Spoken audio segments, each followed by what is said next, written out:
Order number 1, administration of oath. Order number 2, communication from the chair. Order number 3, messages. Order number 4, petitions. Order number 5, papers. Majority Leader.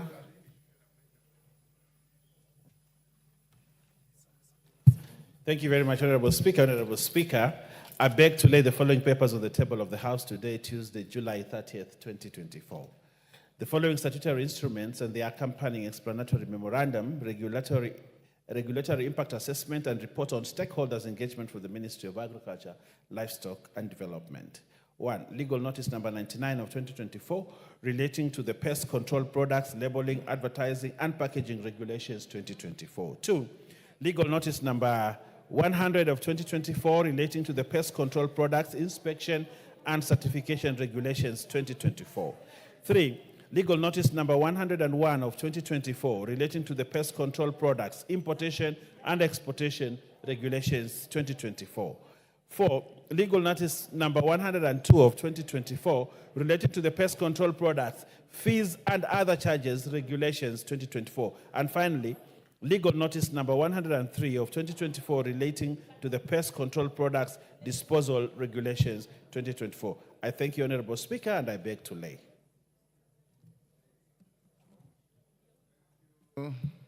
Owen, Chairperson, Public Investments Committee on Social Services, Administration and Agriculture. Thank you, Honorable Speaker. Order, Wangwe. Yes, Ruku.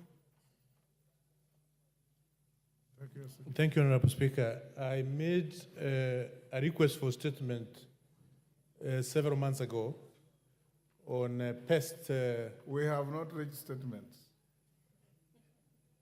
We are on papers. We are at order number 5. Statements are at order number 7. Go on, Honorable Wangwe. Thank you, Honorable Speaker. Honorable Speaker, I have 2 papers to lay.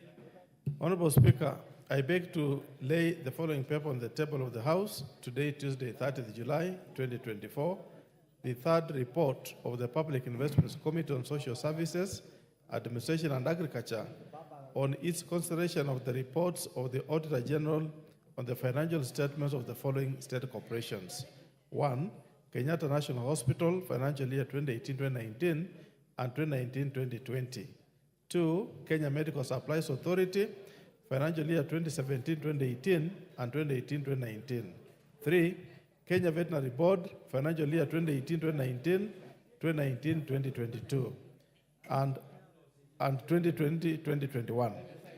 Honorable number 4, National Authority for the Campaign Against Alcohol and Drug Abuse, financial years 2017-18, 2018-19, 2019-20, and 2020-2021.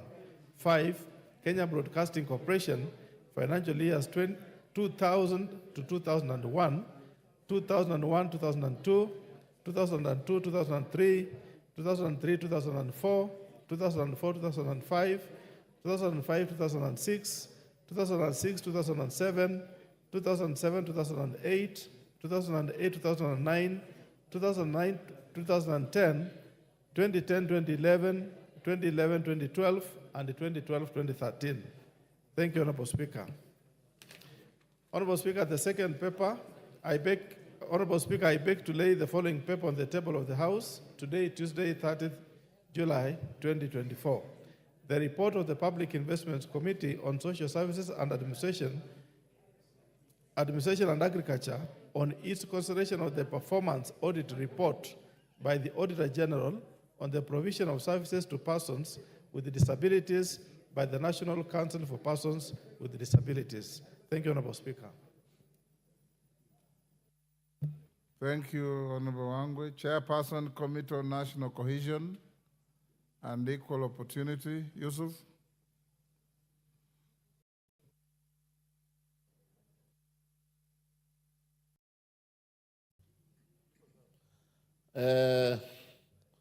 Honorable Speaker, sir, I beg to lay the following papers on the table of the House today, Tuesday, 30th July 2024.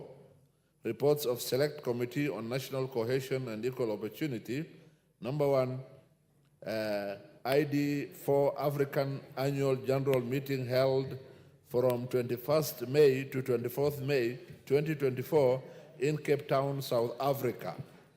Number two, Peace Mediation Conference held in Bologna, Italy from 13th to 23rd of May 2024.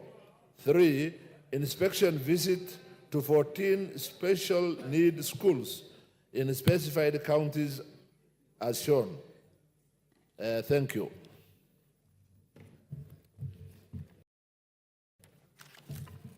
Thank you, Yusuf. Chairperson, Departmental Committee on Communication, Information, and Innovation.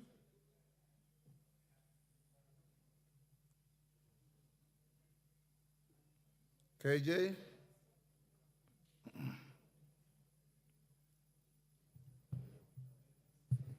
Honorable Speaker, I beg to lay the following paper on the table of the House today, 30th July 2024.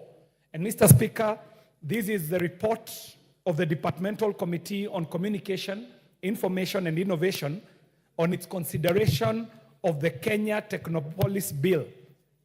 Honorable Chair, I do beg to table this. Next order. Order number 6, notices of motion. Wangwe, Chairperson, Public Investments Committee on Social Services, Administration and Agriculture. Thank you, Honorable Speaker.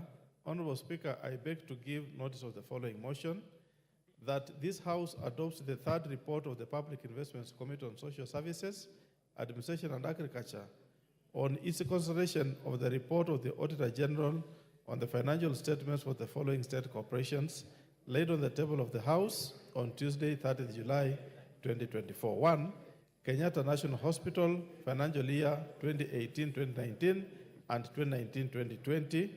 2. Kenya Medical Supplies Authority, financial years 2017-2018 and 2018-2019. 3. Kenya Veterinary Board, financial year 2018-2019, 2019-2020, 2020-2021.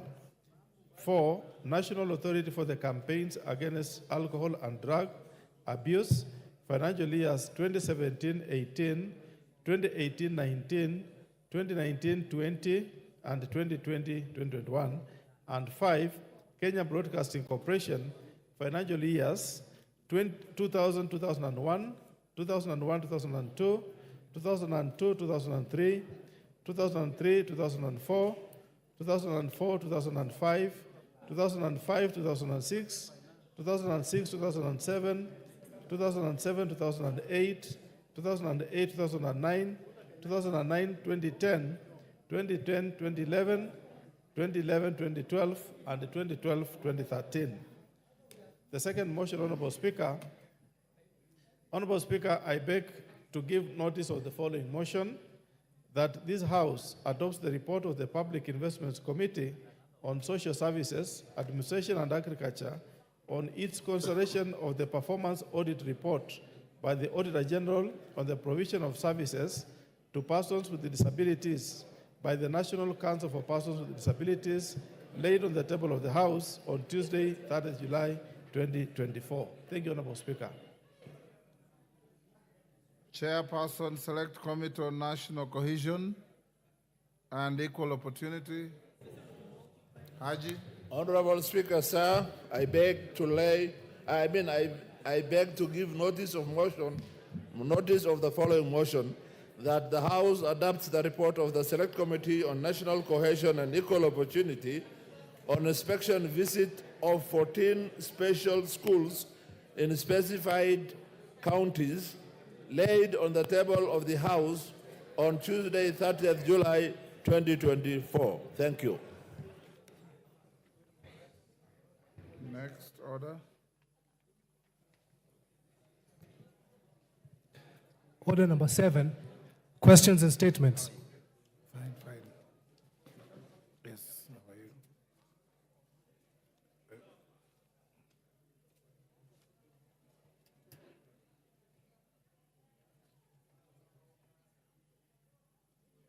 We don't have any questions.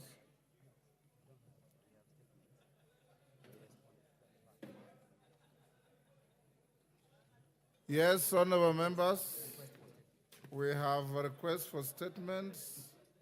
Ms. Honorable Mark Mwenje, member for Embakasi West. Thank you, Honorable Speaker. This is a request for a statement regarding the shooting of a student in Kariobangi South Ward. Honorable Speaker, pursuant to Standing Order 44-2C, I rise to request for a statement from the chairperson of the Departmental Committee on Administration and Internal Security regarding the shooting of a student at Nairobi River Primary School in Kariobangi South Ward.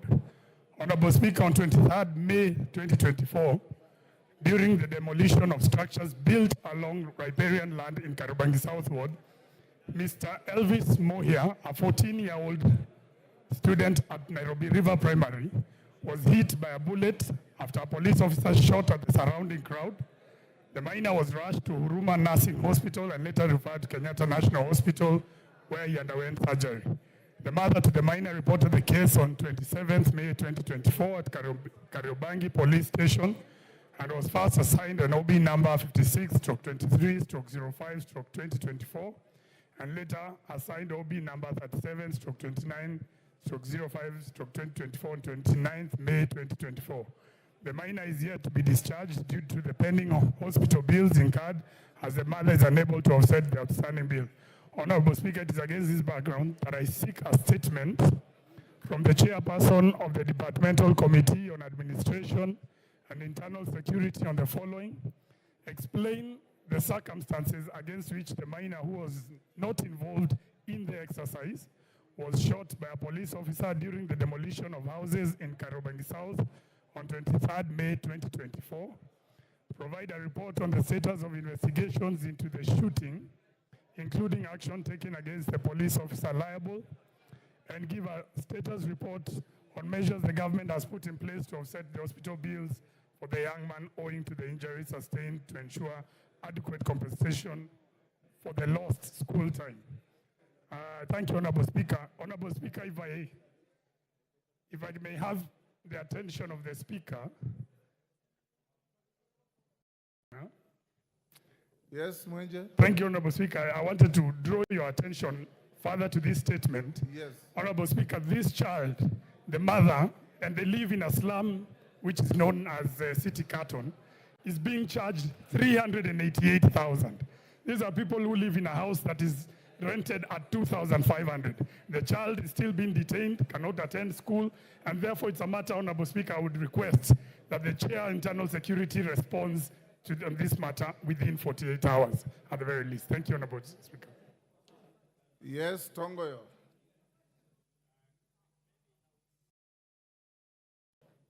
Are you able to respond on Thursday afternoon? I will, sir. Yes. Thursday afternoon. That's a week. Mwenje? This Thursday. Okay, give me to do it on Tuesday, sir. Mr. Tuesday? Speaker. Yeah. Okay, Mark, you can wait for Tuesday. That's a week. Honorable Doris Donya, member for Kisii County. Thank you, Mr. Speaker. I wish to request for a statement regarding theft and vandalism of Kenya Electricity Transmission Company infrastructure in Kisii County. Honorable Speaker, pursuant to the provisions of Standing Order 42C, I rise to request for a statement from the chairperson of the Departmental Committee on Energy regarding the increased theft and vandalism of Kenya Electricity Transmission Company KETRACO infrastructure in the country, particularly in Kisii County. Honorable Speaker, on the morning of Tuesday, 7th May 2024, the entire Kisii County was plunged into a power outage after a suspected gang attacked the Kenya Electricity Transmission Company, KETRACO, in Kegati sub-county and vandalized key power equipments. This attack caused losses of lives due to the disruption of the operation of critical life support equipment in hospitals, as well as loss of business opportunities that are dependent on electricity supply. Honorable Speaker, cases of theft and vandalism of power transmission equipment are not new in Kisii County and indeed in the other parts of the country. Sadly, KETRACO seems to be doing little to avert this rampant menace. It is unfortunate to note that KETRACO has been doing little to avert on the fateful day of the theft and vandalism of power transmission equipment at the Kegati substation. The CCTV cameras were not in place, thereby making it difficult to identify and track the perpetrators of the destructive acts.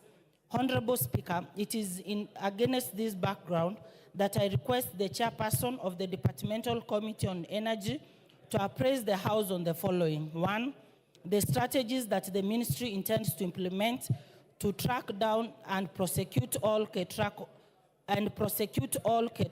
infrastructure vandals. 2, the action plans the ministry has put in place to ensure proper security measures for the expensive KETRACO equipment that has cost a lot of taxpayers' money. And lastly, the support mechanisms that the ministry is instituting to aid businesses, hospitals, and citizens whose daily operations are negatively affected by the power outages. Mr. Speaker, for the power outages, for example, the diabetic patients who use insulin and they don't have power. That is the great injustices, Mr. Speaker, to the patients. Thank you very much. Chair Energy. Is the Chair Energy Kawaya? Is he in the House? Any member from the Energy Committee? Mandazi? Yeah, thank you, Speaker. Indeed, we have, as a committee, sat and considered the case, and especially the case from Kisii. Bring a statement in 2 weeks. Yes, in 2 weeks, Mr. Speaker. Honorable Mashua Waithaka, member for Kiambu. Yes. Honorable Speaker, thank you very much. Honorable Speaker, pursuant to the provisions of Standing Order 44.2c, I wish to request for a statement from the chairperson of the Departmental Committee on Energy regarding the rampant vandalization of Kenya Power Company, KPLC, transformers in Kiambu constituency and other parts of the country. Honorable Speaker, electricity is crucial to modern economic activities and is an essential input to many public services. Unfortunately, over the past 3 years, Kiambu constituency and other towns across the country have been grappling with frequent power outages due to an increase in vandalism of Kenya Power and Lightning transformers. For areas such as ACK Riabai Church, Latina Town, and Riabai Shopping Center in Riabai Ward, Kiambu High School area, Kagongo and Tinganga wards in Kiambu constituency, have been severely affected by vandals. This has resulted in frequent power outages, occasioning suffering through disruption of daily activities, loss of perishable goods, and compromised security due to non-functional streetlights and alarm systems. Additionally, local businesses, especially in the hospitality sector, suffer significant financial losses due to these outages. Further, essential services such as healthcare facilities and schools have been affected, compromising the standards of health and living. Honorable Speaker, it's against this backdrop that I request a statement from the chairperson of the Departmental Committee on Energy on 1, the status of investigations, if any, into the rampant vandalism of Kenya Power and Lightning transformers in the country in general, and in Kiambu constituency in particular. 2, any plans that the government has to protect Kenya Power transformers from vandalism. And 3, measures being taken to mitigate the impact of power outages on local businesses and essential services across the country. Thank you, Honorable Speaker. Honorable Mashua, Chair Energy. Wapi mandazi tena? Mandazi?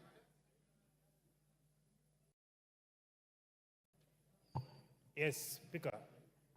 I'm not the only member. 2 weeks, Mr. Speaker. But you should note that those two statements are all about vandals against power installations in the country.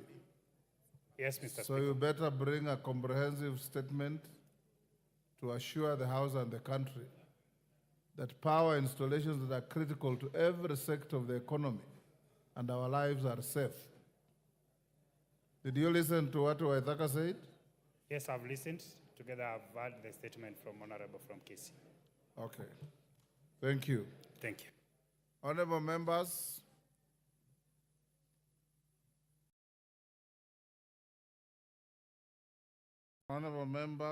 on last Tuesday, I gave you a communication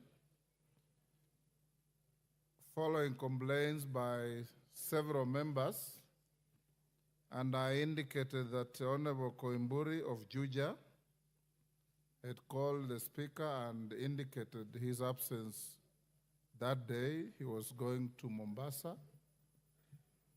Honorable Koimburi has seen me this afternoon. He is available in the House now, and I'll now give him an opportunity to speak to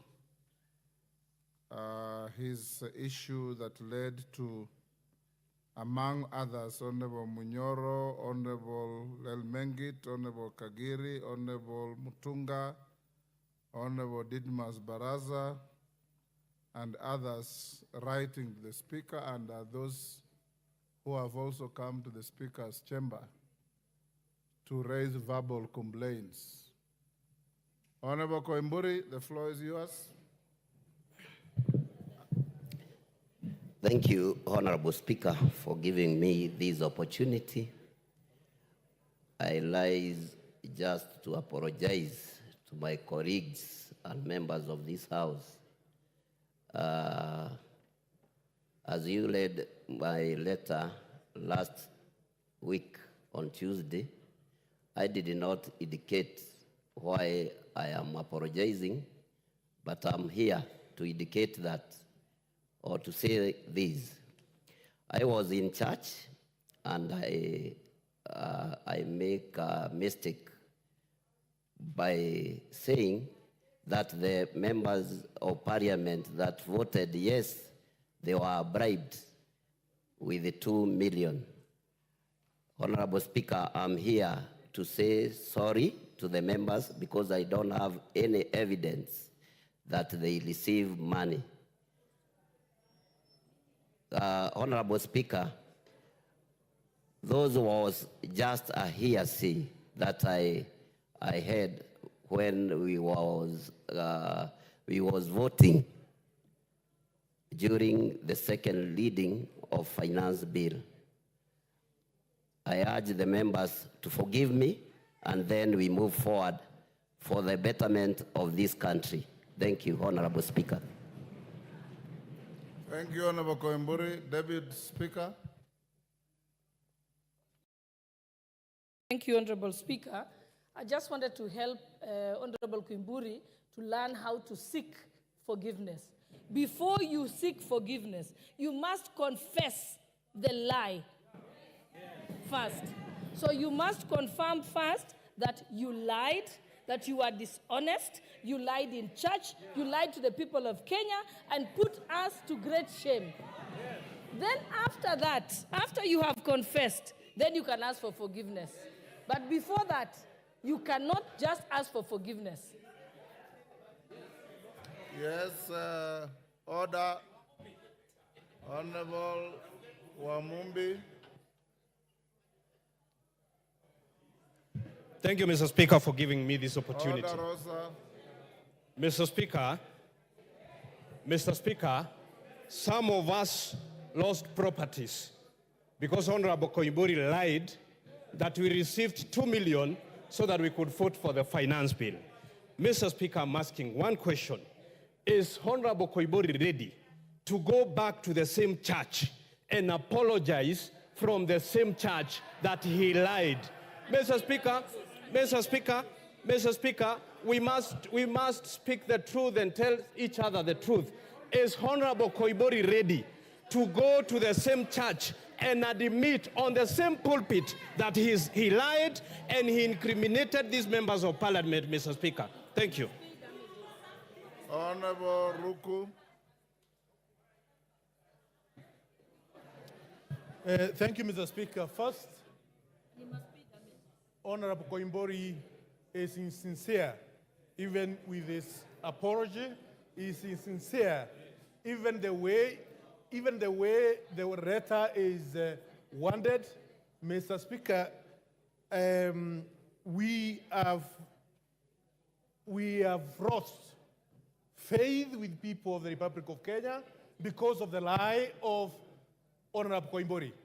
And I think we should not even call him honorable, because he has proved he is not honorable. If he can be able to lie in front of the church that members who voted yes received 2 million on his feet in front of clergy, then I think, Honorable Speaker, we need to prescribe a very harsh punishment of Honorable Koimbori. And before we do that, we need to do exactly what Honorable Deputy Speaker has said, to prescribe his apology in clear terms so that we can decide whether we are going to forgive him or not. Mr. Speaker, otherwise, as a member who voted yes, I am not ready to forgive Honorable Koimbori for lying. Thank you, Honorable Speaker. Wangari. Thank you. Order. Thank you. Order, honorable members. Thank you, Mr. Speaker. Mr. Speaker, first of all, the apology is tendered to the people who voted yes in this House. And what we have suffered, Mr. Speaker, cannot even be quantified in a single letter, Mr. Speaker. Many members have been harassed for no reason. And Mr. Speaker, one thing that Honorable Koimbori, and I'm very sad because I knew the father. The father is from my constituency. He was a very honest man. I don't know who became of this Honorable Koimbori, Mr. Speaker, because he lied through the teeth in the pulpit, and with no shame.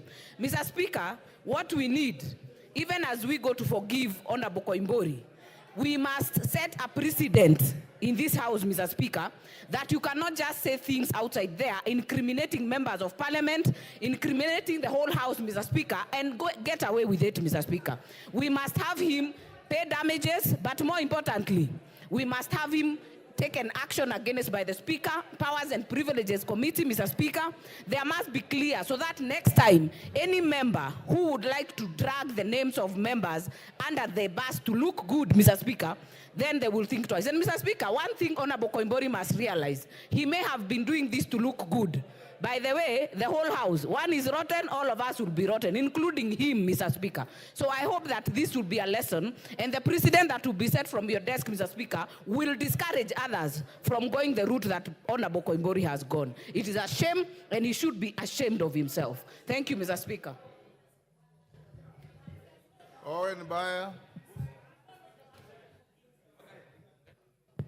Honorable Speaker, you know, Honorable Speaker, I come from a priestly lineage. And the Bible is very clear that forgiveness is divine. Now, if the forgiveness is divine, upon seeking for it, we are obliged that we forgive. And Honorable Speaker, in Crime and Punishment by Dostoevsky, he says that sometimes punishment may not be the execution of the crime, but more importantly, it is that the person, I'm sure, Honorable Koimburi, within the time that he has lived with his guilty, he has atoned his sins. And because he has atoned his sin, and that forgiveness is divine, I personally forgive him and request this House to forgive him. I thank you, Honorable Speaker. Wamboka.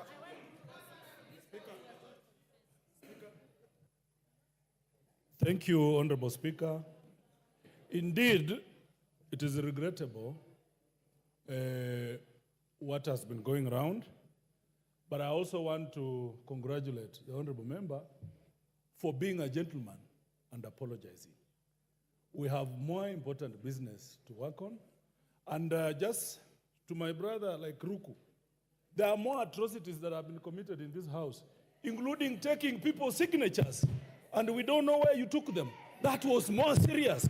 So, Honorable Speaker, yes, the Honorable member made a mistake. He has owned up the mistake and apologized. Thank you, Honorable Member. Two wrongs don't make a right. Forgive him and proceed, Honorable Speaker. We have more important business for this House. Kenyans are watching at us. Mr. Speaker, let's rest this matter. Asante sana, Mheshimiwa Speaker. Mr. Speaker, thank you for this opportunity. Mr. Speaker, the standing orders of this House does not describe what an apology should look like in this House. The Honorable Member has actually apologized. Mr. Speaker, it doesn't matter if he got the figures wrong or if he got the facts wrong, but he's apologized. And on that note, Mr. Speaker, I think the onus is on us to forgive him as a House. Thank you, Mr. Speaker. Yes, Majority Leader. Thank you, Honorable Speaker. Honorable Speaker, let me begin first by appreciating what has been said by other members about forgiveness and commend the Honorable Koimburi, because we are all men and women, and I say men in the parlance of the Bible, men and women. And we are honorable men and women. And we ought to carry, Honorable Speaker, I beg you protect me from the Honorable Betty. I say, Honorable Speaker, that we are seen and viewed to be honorable men and women. And it is perceived, or it should be, that we are among the very best in our society, because our people elected us as among the best of the people in their constituencies. And I'm sure even the people of Juja elected the Honorable Koimburi, believing he was one of the best among us, the people of Juja. And therefore, he has been very magnanimous to apologize. And the book of 1 John 1:9,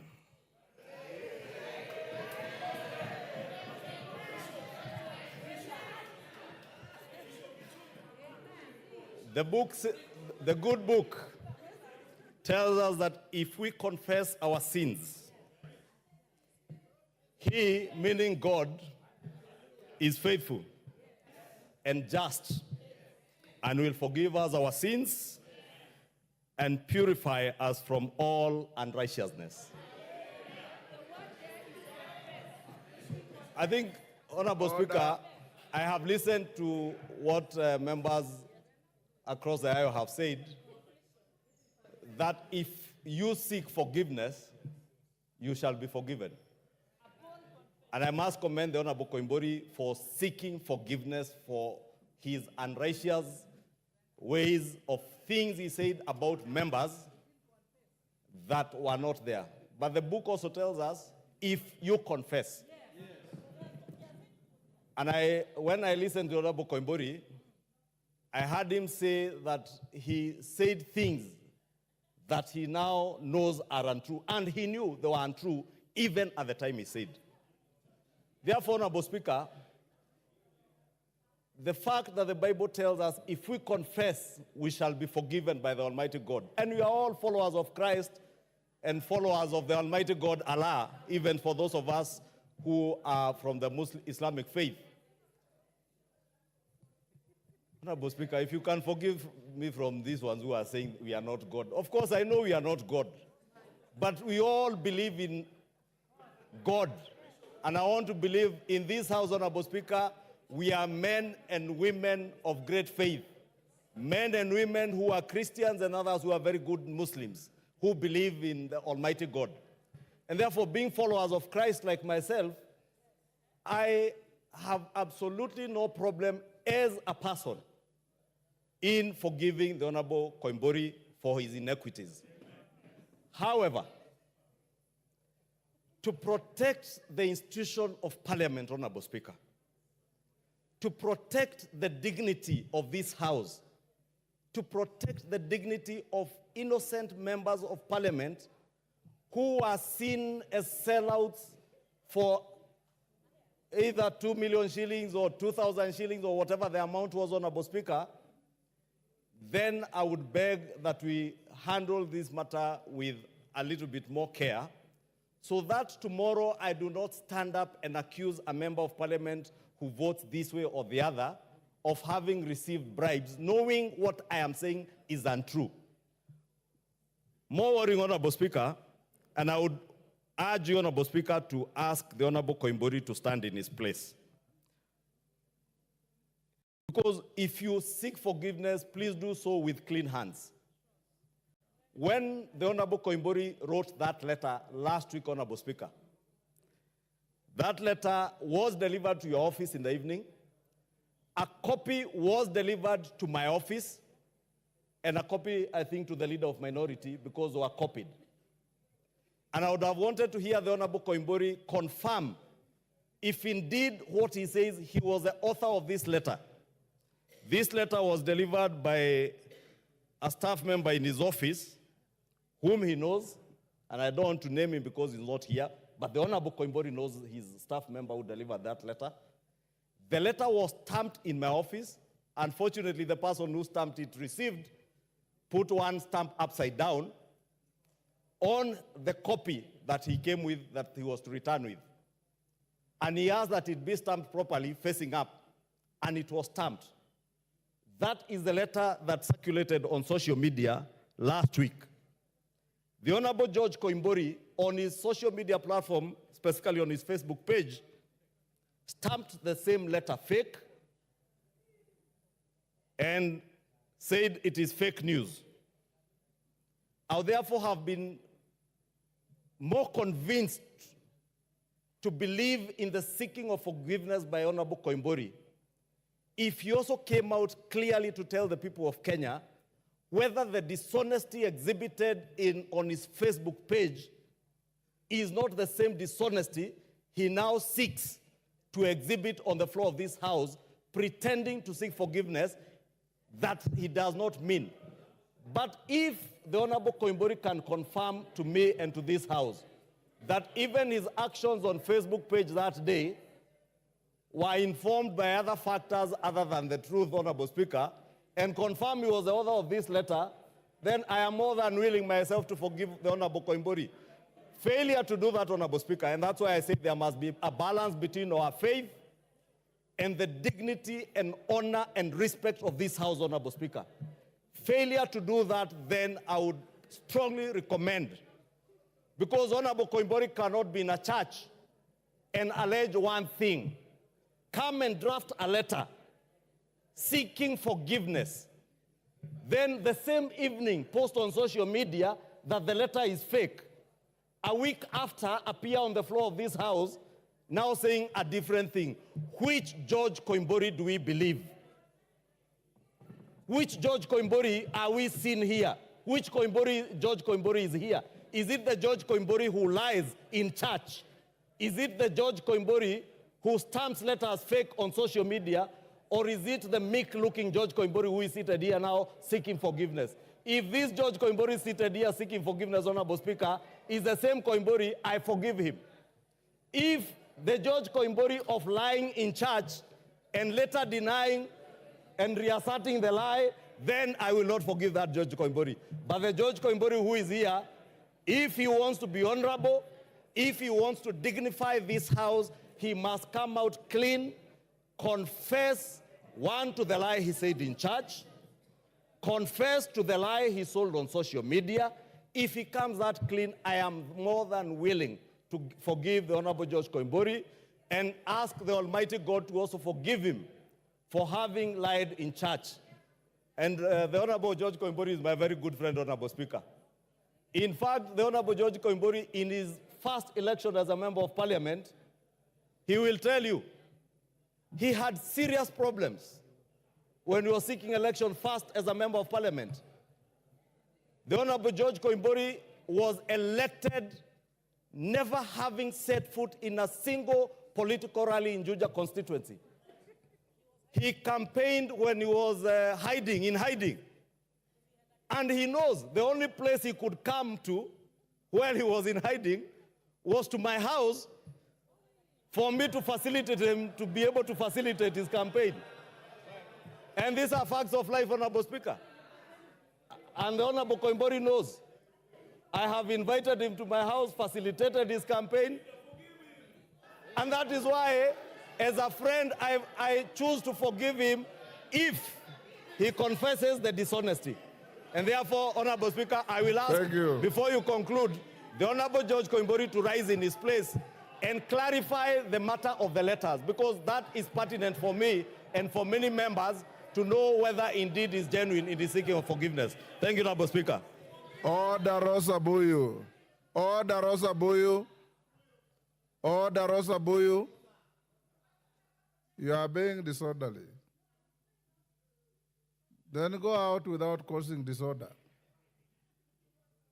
Wamrata.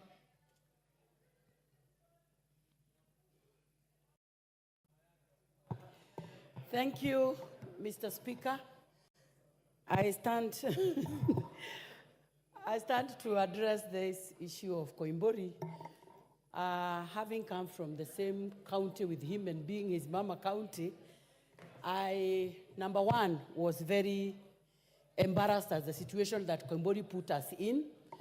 And I see as members continuing shouting at one another at this point. I'm trying to ask myself whether all of us got to know the magnitude of destruction that statement made to this country. And it is about all of us. Yes, and somebody is calling me Bibia Bishop, and you knowing that I'm a wife of a clergy, and having sat here to take 2 million shillings to go and sell my county, that to me meant that I am not only a rogue, but I am also not respecting my Christian faith. But all said and done, Mr. Speaker, I would want to say this. It is very hard for a Kikuyu man to say sorry. It never comes out easily from a Kikuyu man. I may not know about other communities, but I can confess that for a Kikuyu man, it is never easy to say sorry. So I'm imagining Koimburi must have tried to work out to come and say sorry.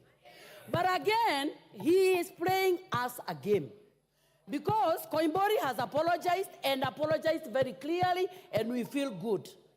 But the same Koimburi has put the same letter in his social media and said it is a fake letter. So again, he puts us in another mess, because we will appear like we forced him to come and say it was a lie. So maybe, Mr. Speaker, you'd give us a direction on what this means to us, because I think part of what fueled what happened here on the 25th was that statement. We are trying to downplay the statement, but that would have meant the end of all of us, including our children.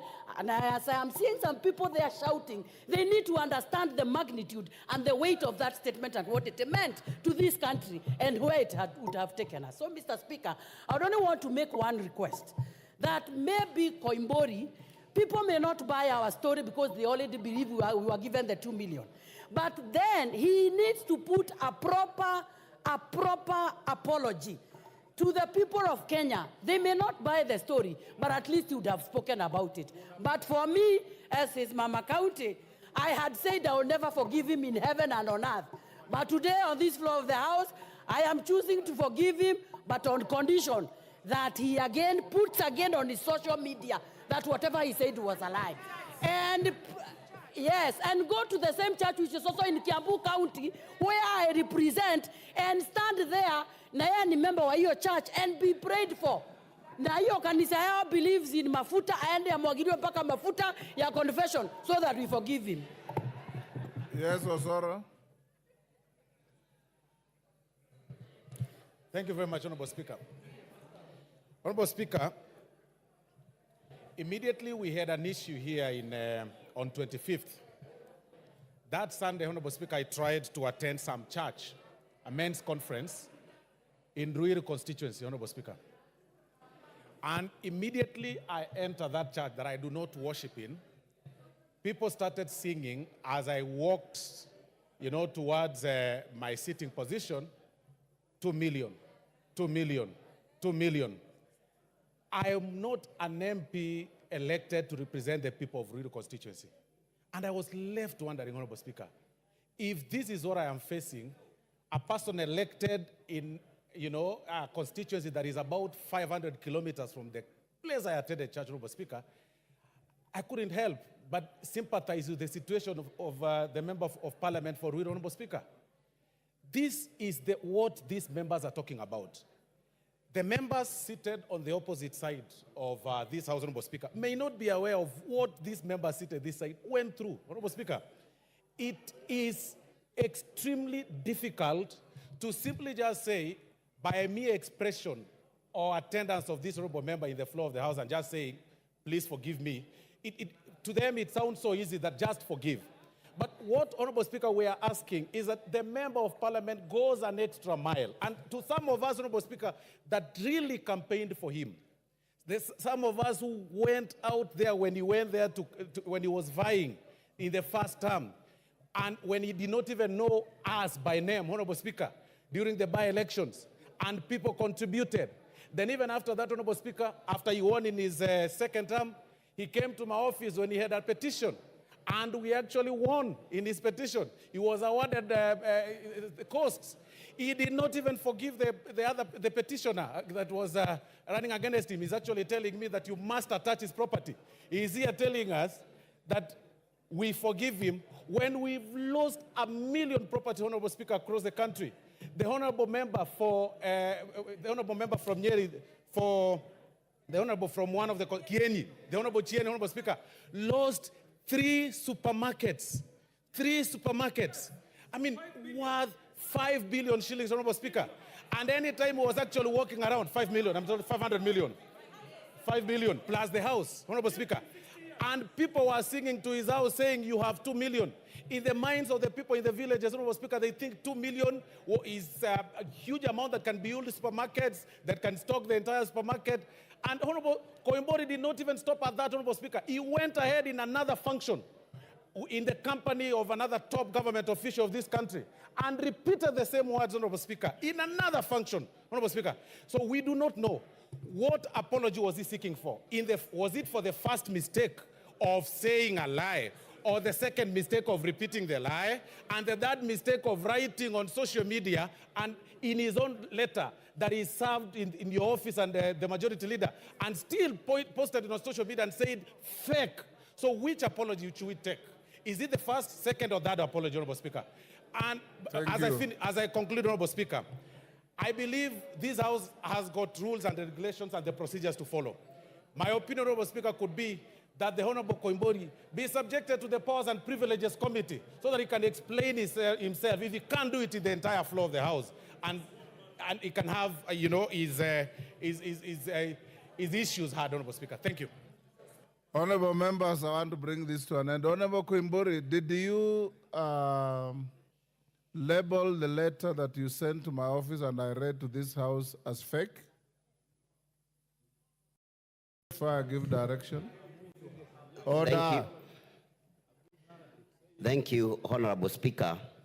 The letter that Majority Leader is talking about, the account that was posted that letter, it's not my account. That was a fake account.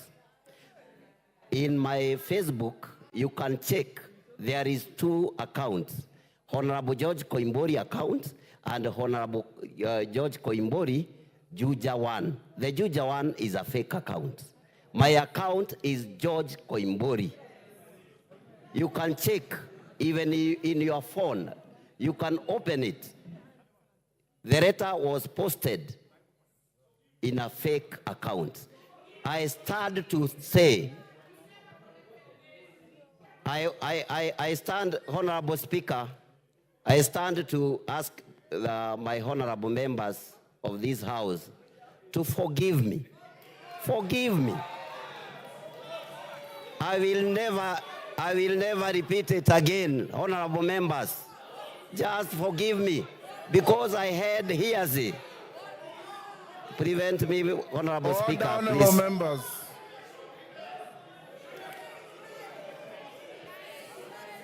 Order. Thank you, Koimburi. Take your seat. Order. Order. Honorable Koimburi, finish. Thank you, Honorable Speaker.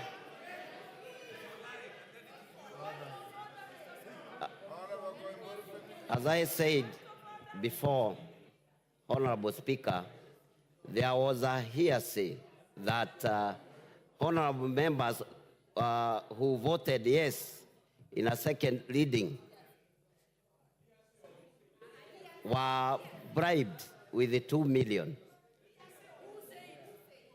Honorable Speaker, I'm here to apologize to our honorable members. Thank you. Order, honorable members. Order. Wamaua, take your cool. Honorable members, I know. Order, honorable members. Honorable members, order. Ngeno Ngong, take your seat. Take your seats. Order, honorable member, take your seat. Honorable members, the Honorable George Koimburi has come to this house and talked to you as colleagues. He came to the Speaker's chamber, and I called the clerk to join me, and he said many of the things he has said here. He said he went to church. He was overwhelmed by the presence of a hostile crowd, and he said what he said. Order, honorable members, order, members. The Holy Book, the Bible says, the beginning of healing lies in the acknowledgement of wrongdoing, which he has acknowledged. It also says, the greatest word in human relationship is the small word, sorry, which he has said. Father, Honorable Betty, if you read your scriptures in Romans 12, verse 21, it says, don't let evil get the best of you, but conquer evil by doing good. I'm a man of great faith, and I believe that wherever you are wronged, and whoever wrongs you realizes that they are wrong and says sorry, it's up to you to forgive. And I want to urge you, Honorable Koimburi, and any of you who will veer off the beaten track and get overrode either by the presence of a crowd, hostile or otherwise, you are all collective agents of the image of this house, of the image of all of you. When one of you is besmirched, all of us are besmirched. When one of us is maligned, all of us are maligned. And when one of us says something that is blatantly incorrect and false, it hurts the whole house. That the Honorable Koimburi has had the courage and the humility to say that he went to church, stood before the church, said something that he knew was not true, and he has come to you to say, my brothers and sisters, let it be in your hearts to forgive me. I urge you to forgive him. And like I've always said, in an event like this, let the chips lie where they fell, and we look to the future. Honorable Koimburi, you are collectively forgiven. And in future, weigh your words carefully. Know what to say, where to say, and to whom to say. Next order.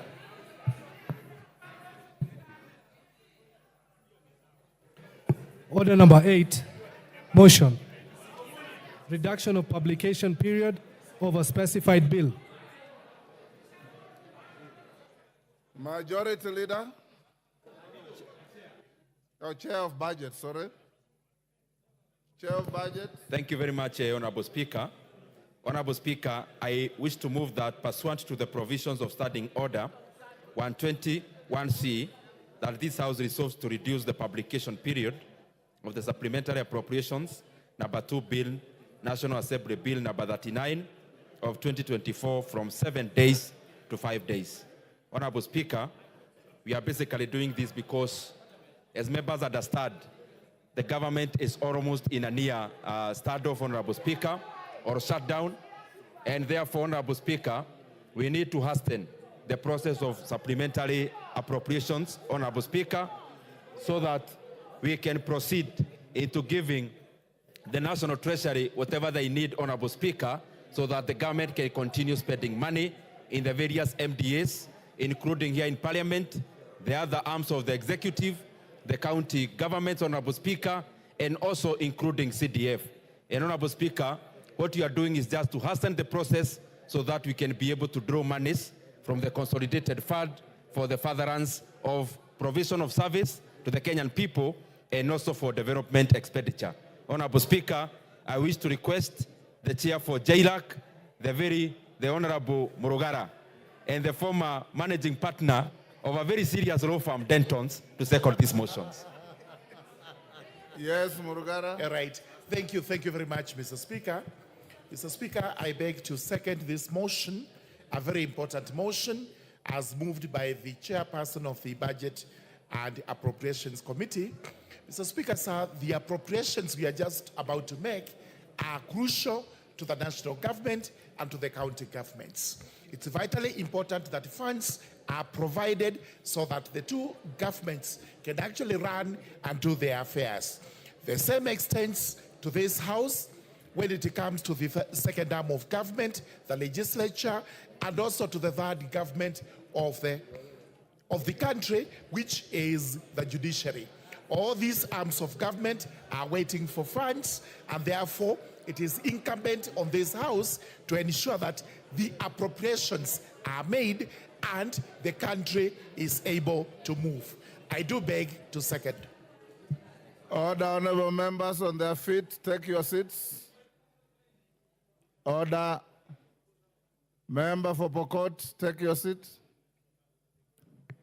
Honorable members, I now propose the question at order number 8, which is that order pursuant to the provisions of Standing Order 121C, this House resolves to reduce the publication period of the Supplemental Appropriation Number 2 Bill, National Assembly Bill Number 39 of 2024, from 7 days to 5 days. I put the question.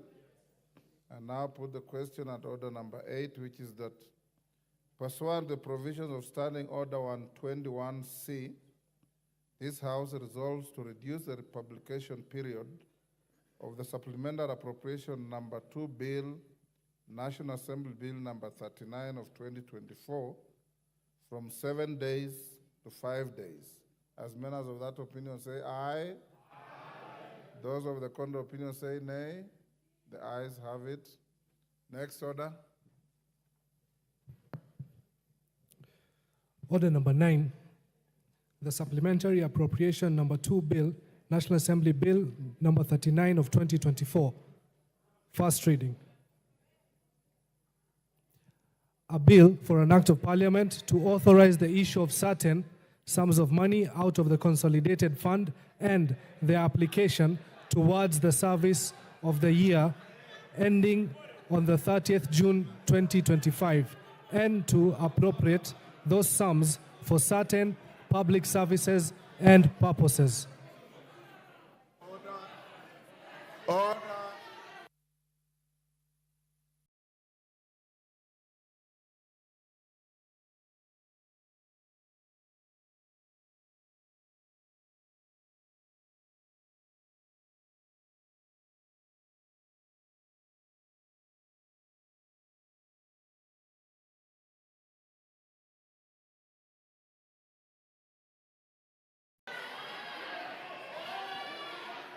Order, honorable members, order. Yeah? Yes. Order. Order, Ruku. Order. Take your seats. Order. Order. Order, honorable members. Order. Take your seats. Order. Order. Robert, take your seats. Eh? Take your seats. Order, honorable members. Order. Omulher. Omulher. Take your seat. Order, take your seats. Order.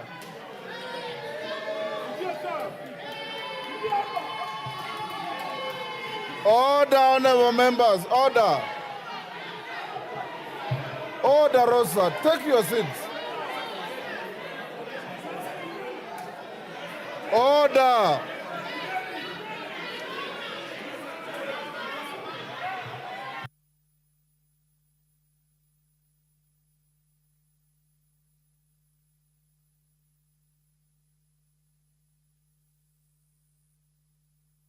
Order, honorable members.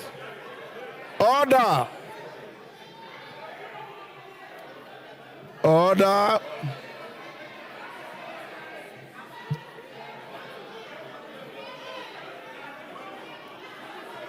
Order.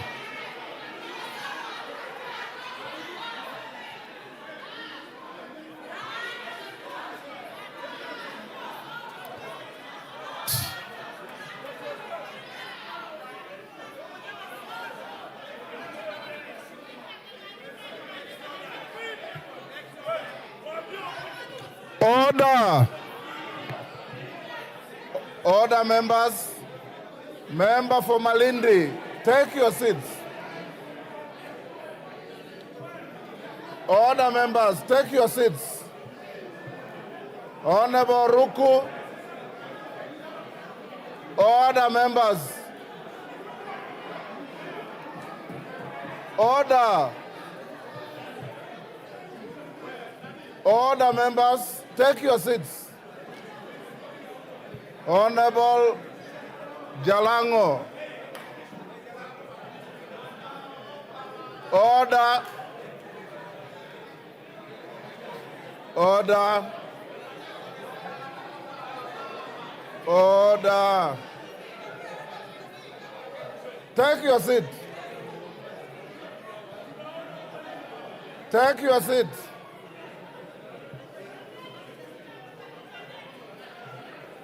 Honorable members, take your seats. Jalango, take your seat. Honorable Mwenje, you are the whips. You should be helping the House to be orderly. Order, Naisula, order. Order. Order. Honorable members, order. Honorable members, order. Order, honorable members. I don't know if what I've been told is true, that the honorable ladies were going to embrace Honorable Koimburi. If it is true, it was honorable. But if anybody, order, order, order, order, honorable members, but I can also read the body language of members. The menacing manner in which I saw the honorable member for Garissa, is it for Mandera, Honorable Mulher, and my own commissioner, Faith Gitau. We have always operated under false impression that the custodians of peace are our women. Now that becomes totally fallacious. And now that that drama is over, you have provided enough comic relief in the House. Now let's get back to business. Honorable Koimburi, you are absolutely safe and protected. You can go back to your seat if you are not comfortable where you are sitting. But the rules of the House say, order, order, order. Rosa Buyu.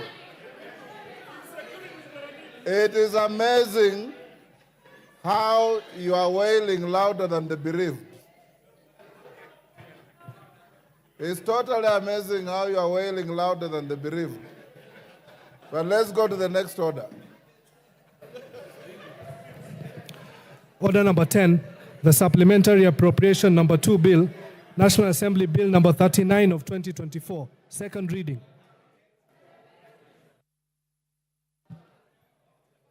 Ndindi Nyoro. Thank you very much. Thank you very much, Honorable Speaker. Honorable Speaker, I beg to move that the Supplementary Appropriation number 2 Bill, National Assembly Bill number 39 of 2024, be now read a second time. Honorable Speaker, though the consultations are quite high. Order, honorable members. Members, you are now discussing very serious business. Appropriations bill, supplementary appropriations bill, determining how you want the resources of this country to be spent. I expect you to listen carefully and contribute diligently to this bill. Go on, Dindi. Honorable Speaker, I want to thank this House because we have been through this process in the consideration of the report as was made by the Budget and Appropriations Committee, and of course with the heavy consultations with all the members of this House through their departmental committees.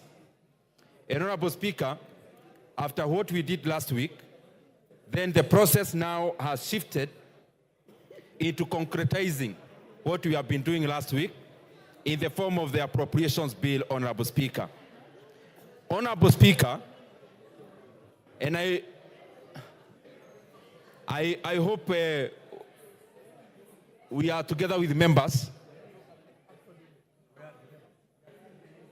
Honorable Speaker, as you said, this is a very important matter that we are discussing, and I request that we have our consultations in low tones.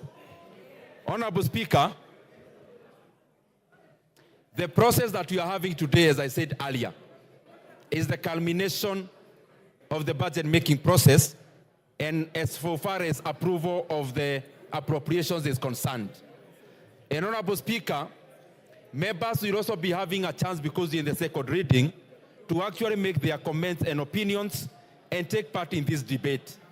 But Honorable Speaker, from the onset, I want to thank all the members of this House, because all of us have taken part in the preparation of these supplementary estimates, Honorable Speaker, through our departmental committees, and also singularly as members of Parliament, because we really take note of all the opinions from our colleagues in this House, Honorable Speaker.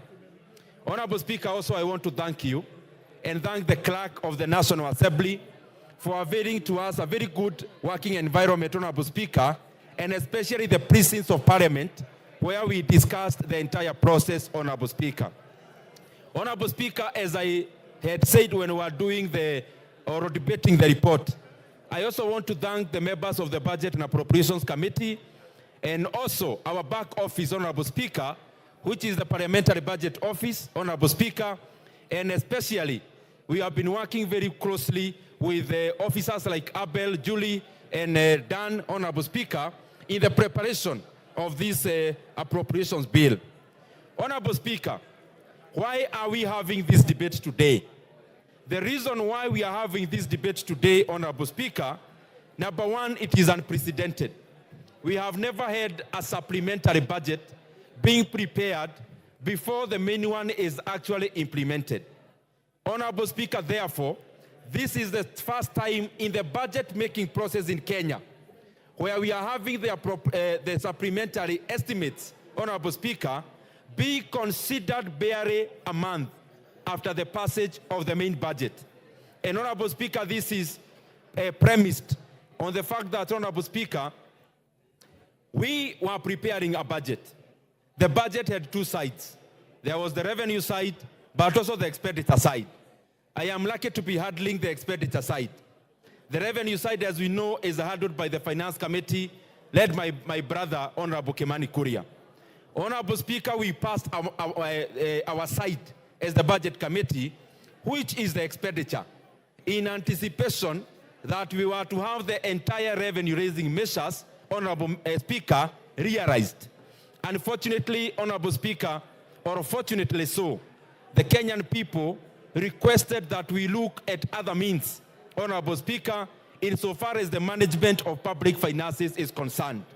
And out of that, Honorable Speaker, then, we had a hole in the budget. All the revenue-raising measures, as were anticipated by the Finance Bureau, Honorable Speaker, therefore was left as a void. And Honorable Speaker, we have done two things to fill up that void. There are only two areas that we could explore, Honorable Speaker. One, it is in terms of expanding our deficit by borrowing slightly more. And in that regard, Honorable Speaker, in this appropriations bill, we are requesting that we borrow an extra 170 billion Kenya shillings over and above what we had budgeted in the main budget, Honorable Speaker. Consequently, our deficit, therefore, for this financial year is in excess of 750 billion. But, Honorable Speaker, to allay those fears, whereas our deficit has moved from 3.83% of deficit to GDP ratio, the current one we are considering, Honorable Speaker, of 4.3% deficit to GDP ratio, is still within our range as a country, Honorable Speaker, only that then, there before, we wanted to move out of the hole much faster because of our borrowing, and enlarging the deficit is not a very prudent manner of managing our economy. The other area, Honorable Speaker, we had to explore is the expenditure side. And consequently, therefore, over and above borrowing an extra 170 billion Kenya shillings, we have also cut expenditure to a tune of over 145 billion Kenya shillings, Honorable Speaker, of what we had anticipated, Honorable Speaker, to spend. But, Honorable Speaker, it is important as this House to know that some of the things we have been doing in this House have actually been bearing fruits. So that even as we consider the proposal before us, we must know that it is not haphazard. It is usually very considered, and the more the reason we have been seeing the output in our economy. And I say so because, Honorable Speaker, last year we were in the same process. What were the results? Our economy in 2023 grew by 5.6%. Honorable Speaker, our inflation has now been tamed completely to the recent figures of 4.6%.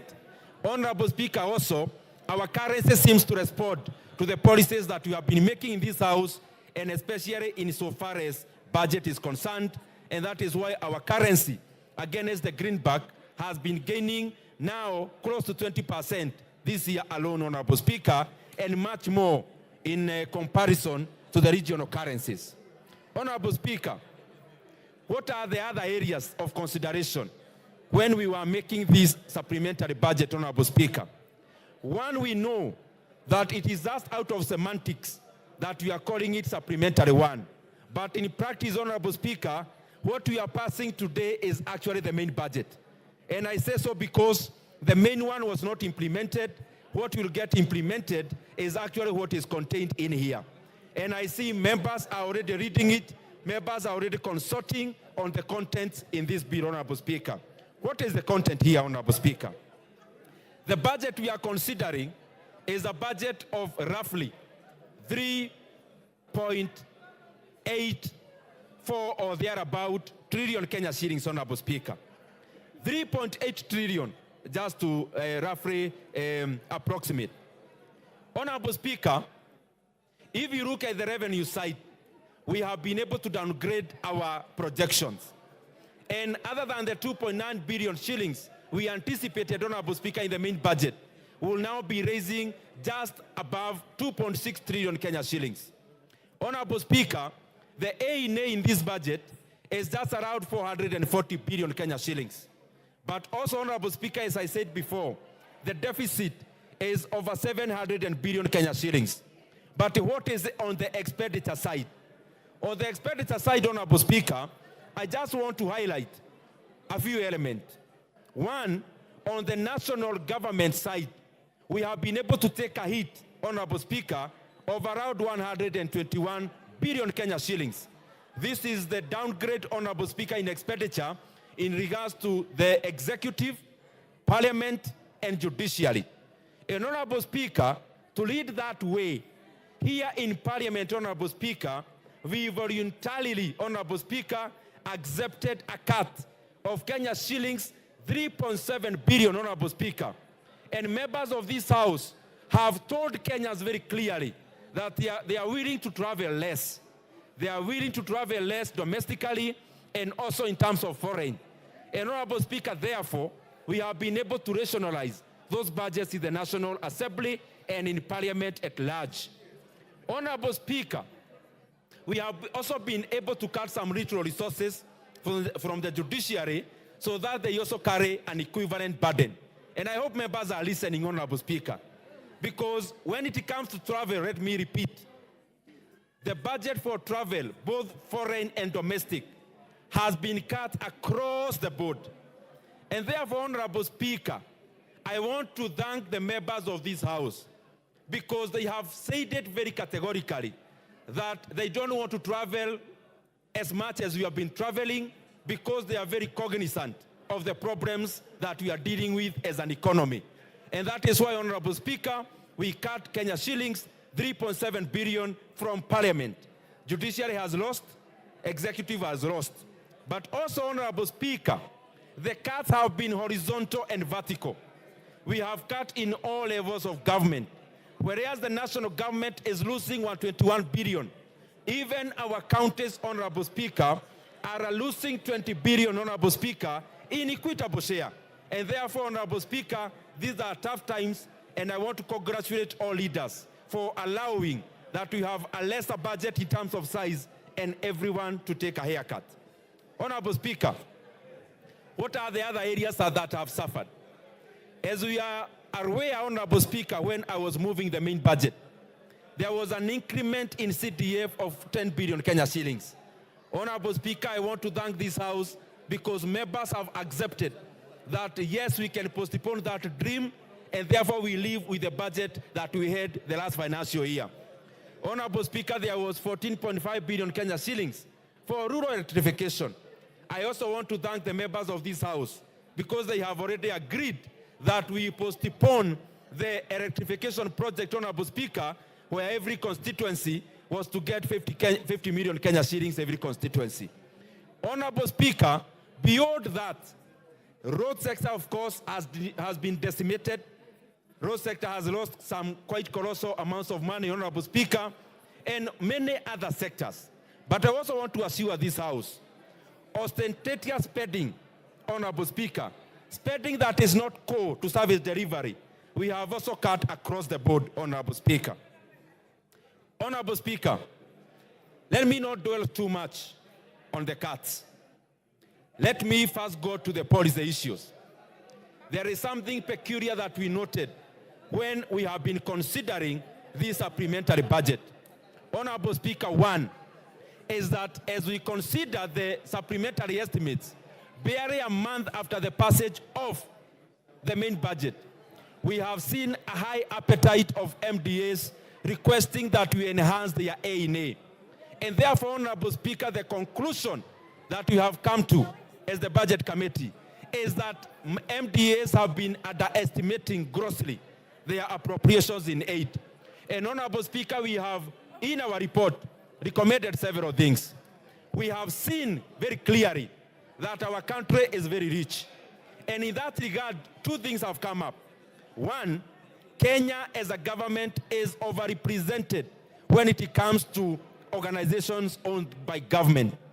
Honorable Speaker, Kenya has got over 334 parastatos and sagas.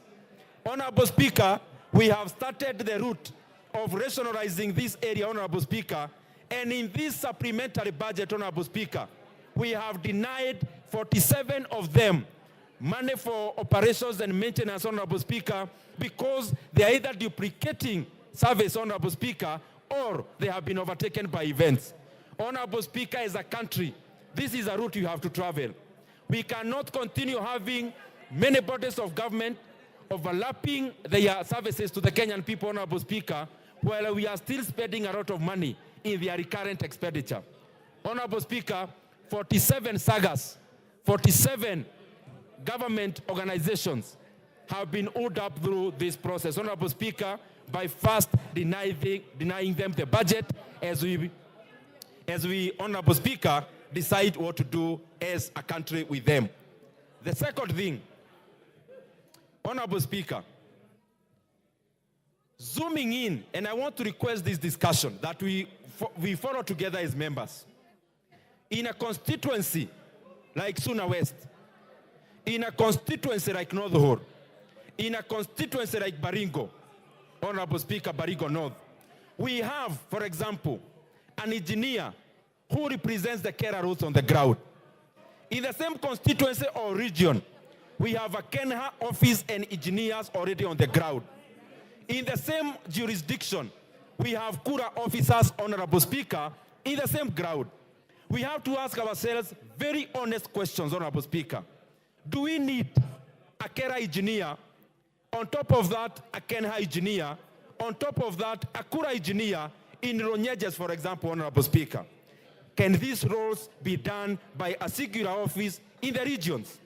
Honorable Speaker, that will move us towards rationalizing the recurrent expenditure so that we can free up resources to go into development.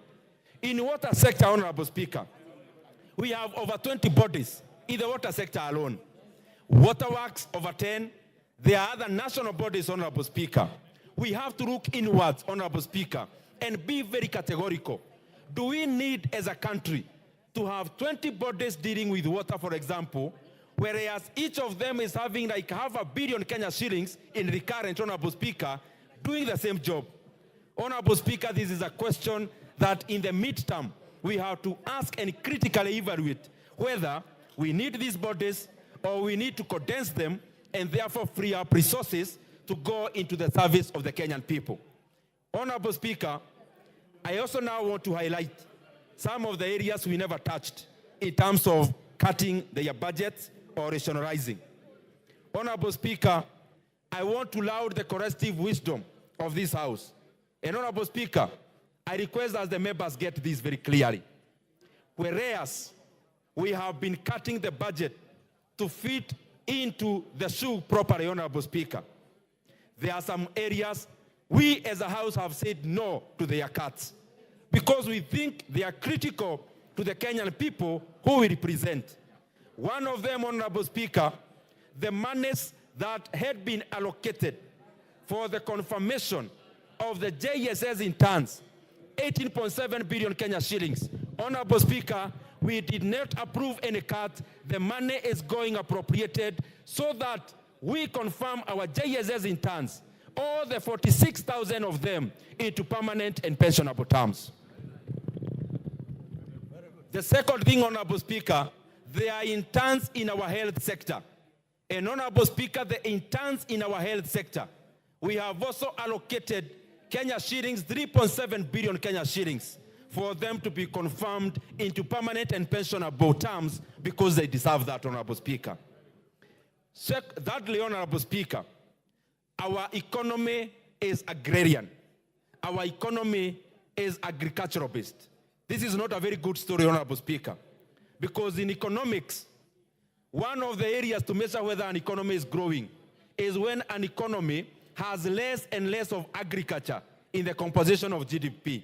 In fact, one of the definitions of economic development, Honorable Speaker, because there is economic growth, there is economic development. In economic growth, those are the jargons we term as GDP and the rest, and GNP and the rest. But in the economic development side, Honorable Speaker, we define the economy both quantitatively and qualitatively. And one of the qualitative measures of whether an economy is a developed economy, it is an economy that has less than 10% of agriculture in the composition of GDP. Fortunately or unfortunately, Honorable Speaker, in Kenya, agriculture still accounts for over 18% of our GDP. And agriculture here, I mean the primary part of our production, Honorable Speaker, which is agriculture, forestry, mining, and fisheries. Honorable Speaker, but that is where we are now, and we need to do something on it, because 70% of our rural population are engaged in agriculture. And in that respect, Honorable Speaker, we have allocated Kenya shillings 7.5 billion into fertilizer subsidy. And the fertilizer subsidy, Honorable Speaker, will be for food crops and cash crops, Honorable Speaker. Coffee farmers can access that fertilizer. Maize farmers can access that fertilizer. Cotton farmers can access that fertilizer. There is no discrimination in regards to the kind of crop that our farmers are growing. Honorable Speaker, the second thing in regards to agriculture, we have allocated Kenya shillings, 3 billion shillings, into the coffee cherry revolving fund, Honorable Speaker. That money will go into easing the cost of borrowing when it comes to coffee societies and also coffee farmers.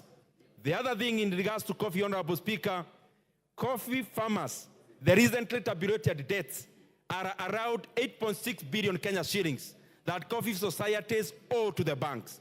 Honorable Speaker, so that we can continue to help our farmers in these debt menace, we have allocated the first phase, Kenya shillings 2 billion, Honorable Speaker, into the payment of coffee debts so that our farmers, Honorable Speaker, can get reprieve when it comes to the debts, Honorable Speaker.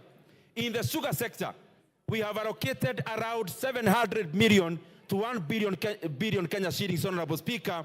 One, to enhance in terms of payments of arrears of farmers, but also number two, Honorable Speaker, to increase the sucrose level, to increase the technology in the sugar sector.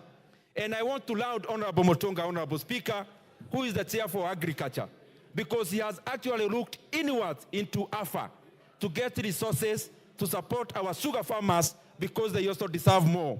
One, in terms of payments, but also number two, in terms of technology, so that we can enhance the payments of sugar cane, not just in terms of weight, but also in terms of sucrose level, Honorable Speaker. Honorable Speaker, the other thing we have done in the arena of agriculture is that we have allocated to new KCC Kenya shillings 1.5 billion Kenya shillings, Honorable Speaker, money that will go into defending the raw milk prices so that our farmers can get a net of 50 shillings per litre, Honorable Speaker, for raw milk, so that dairy farming can continue to be a profitable venture for our farmers, Honorable Speaker. Honorable Speaker, we have done much more in that arena. We have done much more in that arena, Honorable Speaker, because we believe agriculture is important for our economy.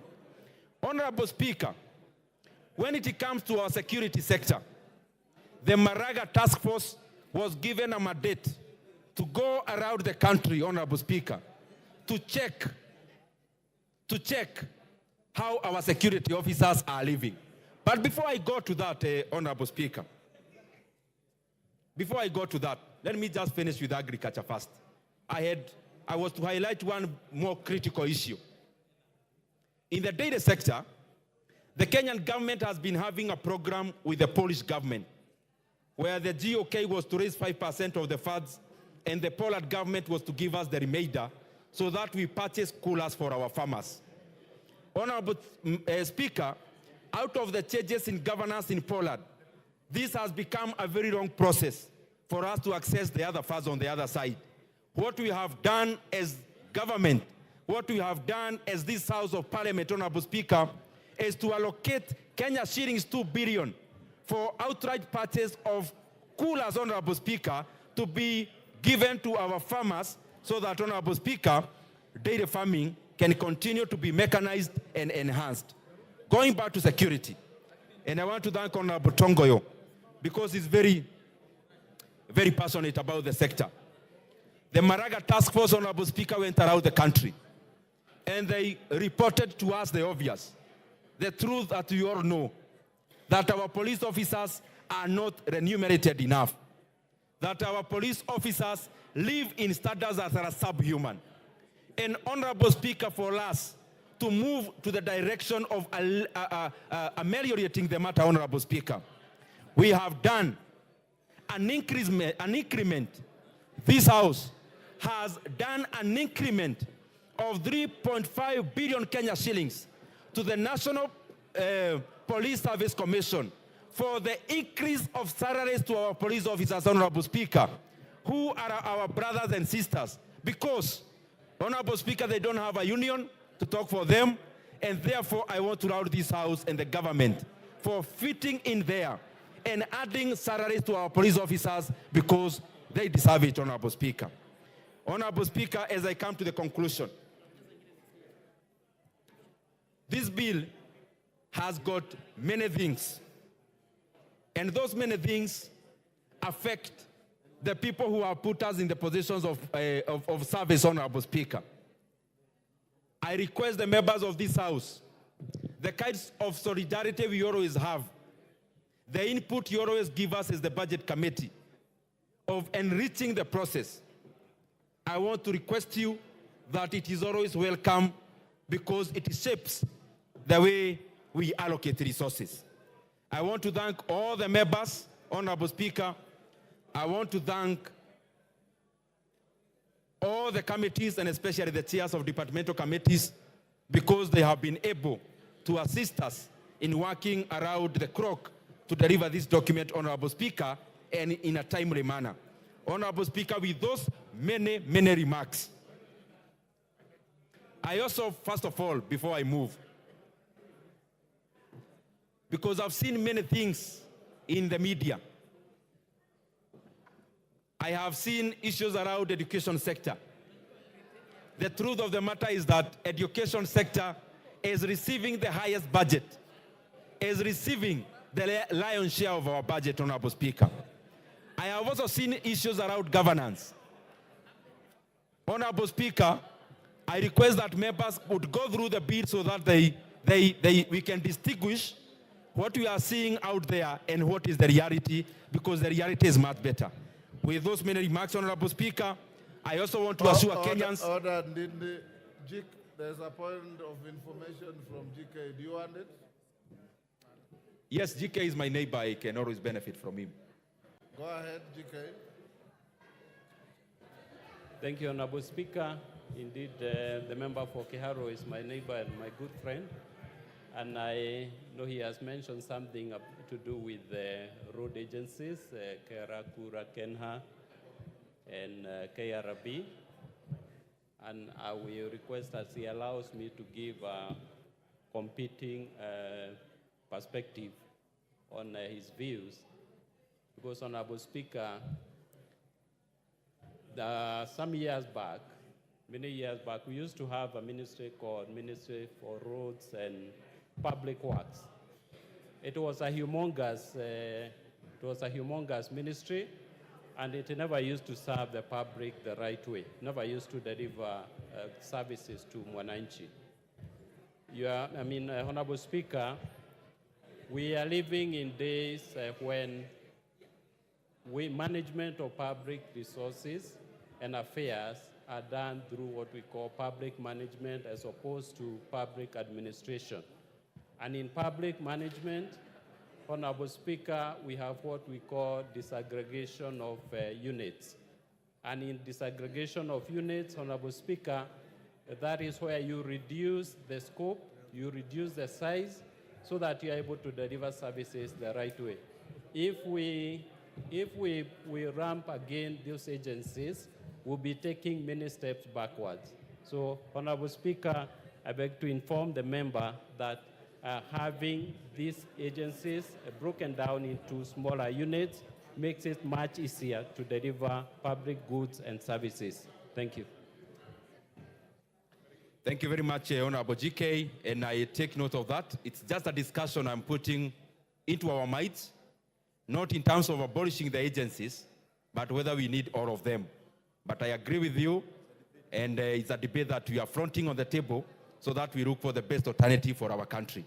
Honorable Speaker, as I come to the conclusion, I also want to assure the members that the monies for equalization fund, the 8 billion shillings, is still intact, so that the Kenyan areas which have been left behind, Honorable Speaker, can also catch up when it comes to development, Honorable Speaker, because when all the sides of Kenya develop, then Kenya wholesomely develops. And Honorable Speaker, as we know, all Kenyans live everywhere. And therefore, it is our responsibility to make sure Kenya grows across all areas, Honorable Speaker. Honorable Speaker, I also want to allay the fears about the school feeding program. The Kenya shillings 3 billion for the school feeding program is still intact, and it will be managed by the infrastructure in the Ministry of Education. And therefore, Honorable Speaker, the school feeding program, I want to assure members, is still there in the budget, 3 billion shillings, and it is under the Ministry of Education because they have the right infrastructure to administer those resources. We have also allocated monies for the to operationalize the funds created by the new SHIF, Honorable Speaker, all the 3 funds. We have input around 8 to 10 billion shillings so that these funds can be operational and serve in the purpose of deliver universal health coverage to all Kenyans. Honorable Speaker, with those many remarks, I beg to move and request the very able Vice Chairperson of the Budget and Appropriations Committee, the Iron Lady, Madam Mary Amase, to second this motion. Mary Master, the Iron Lady. I didn't know that was your other name. Gone. Thank you, Chair. I stand to second the supplementary appropriation bill, Bill number 2. Chair, from the onset, I want to say... Which chair are you addressing? Oh, Honorable Speaker, I'm sorry.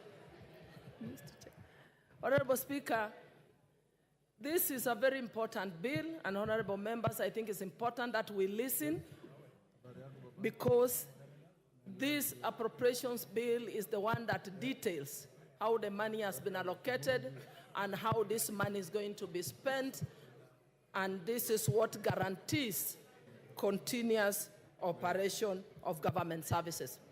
Honorable Speaker, having said that, I just want to echo what the chair has already said, that our total expenditure has reduced slightly, and that we are able to reduce the expenditure by 145 billion, and also in the process, the deficit went up slightly because we are going to borrow an additional 170 billion. Honorable Speaker, what this means, therefore, that going forward, we need to continue reviewing our budget. We need to continue to identify areas of overlaps, areas of duplication, areas of wasteful expenditure, because whereas we are proud we've managed to retain some of the expenditures that are addressing some of the most critical issues. Members, you'll agree with me that one of the biggest challenges we are having in the country right now is unemployment. One of the reasons we've seen our young people in the streets is unemployment. So we therefore need to continue to look for money, tighten our revenue collection measures so that we're able to enhance our A&A. We need to continue to review and oversight our expenditure so that we can even rearrange it further to save more monies so that we can take that money towards employing our teachers. I was in my constituency yesterday, and teachers are saying, why are we increasing a salary for the police officers? yet teachers' salary has not been enhanced? Why are we not employing more teachers? So we need to look for more money so that in the second supplementary, we are able to employ more teachers, because right now what we have managed is to set aside 8.7 billion for just confirmation of interns. But we need to employ more. We need to employ more doctors. We need even to employ and look for money to pay for our gurus and many other servants, Kenyans who are giving a lot of service and dedication to this country. But as we speak about the police officers, we've just given them an increment. But I want to tell you, members, and we are aware that these police officers are living in a very deplorable condition. Some of the structures they are living in, we even have police stations that do not have furniture. So the Minister of Interior even needs more funding added into that sector so that they can be able to address the issues. I also want to applaud and really commend the team, the the Budget and Appropriations Committee, because we've also managed to maintain or to restore some of the allocations to fertilizer, for fertilizer subsidy, allocations even to the farmers, to cushion our sugarcane farmers who have never gotten an allocation, the 700 million that would go towards paying arrears of cane payments to the farmers that had never been paid, and also to the farmers, those that are for the coolers, for the dairy farmers. So, Honorable Speaker, as we continue, members, we need to know that in the appropriations bill, it is detailing item by item, sector by sector, and the amounts that have been allocated for expenditure purposes, so that when we go out, we have the information to give to our people. Honorable Speaker, I second.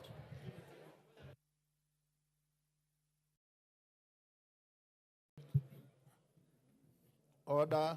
Honorable members on your feet, take your seats. Ruku, take your seats. Ngol, take your seat. Honorable members, I now propose the question, which is that the Supplemental Appropriation Number 2 Bill, National Assembly Bill Number 39 of 2024, be now read a second time. Gitonga Murugara. Thank you very much, Mr. Speaker. Mr. Speaker, allow me to rise and support the Supplementary Appropriations Bill, which has ably been presented by the Chairman of the Budget and Appropriations Committee, and seconded also ably by the Vice Chair of the same committee. We are through a process which possibly we would not have gone through had it not that we do not have a Finance Act for this year. As a result of which, we have to supply the government with the money through supplementary appropriations. It is vitally important to note that all the revenue-raising measures that were intended in the Finance Act or Finance Bill, which was actually dropped at the will of Kenyans, now do not apply to our country, and we have to revert to what we have in the 2023 and 2024 Finance Act. That act operates because it has not been repealed, would have only been repealed if this act for this year had been passed, and therefore, while there is no lacuna on the Finance Act laws, the correct position is that the government must be supplied through supplementary appropriations bills and acts, as we are doing now. Allow me to commend the committee for having found means and ways of ensuring that the government is going to be supplied, although with the limitations. We have 3 arms of government, and each of them will have to embrace a cut in the spending which had been projected. We start with the executive, which actually carries the lion's share of the budget, and we'll also have to carry the lion's share of the cuts, followed by this House as the legislature, the second arm of government, and after that we have to go to the third arm of government. We know very well there are 2 levels of government, the national government, and the county governments. The county governments must also embrace themselves for the proposed cuts.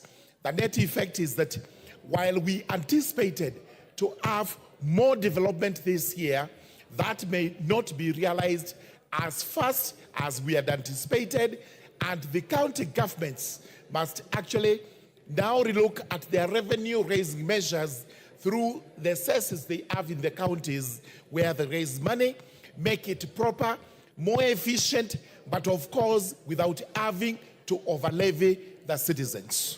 Kenyans are complaining that the level of taxation is quite high, and with that high taxation, sometimes they are asking, what are we getting in return?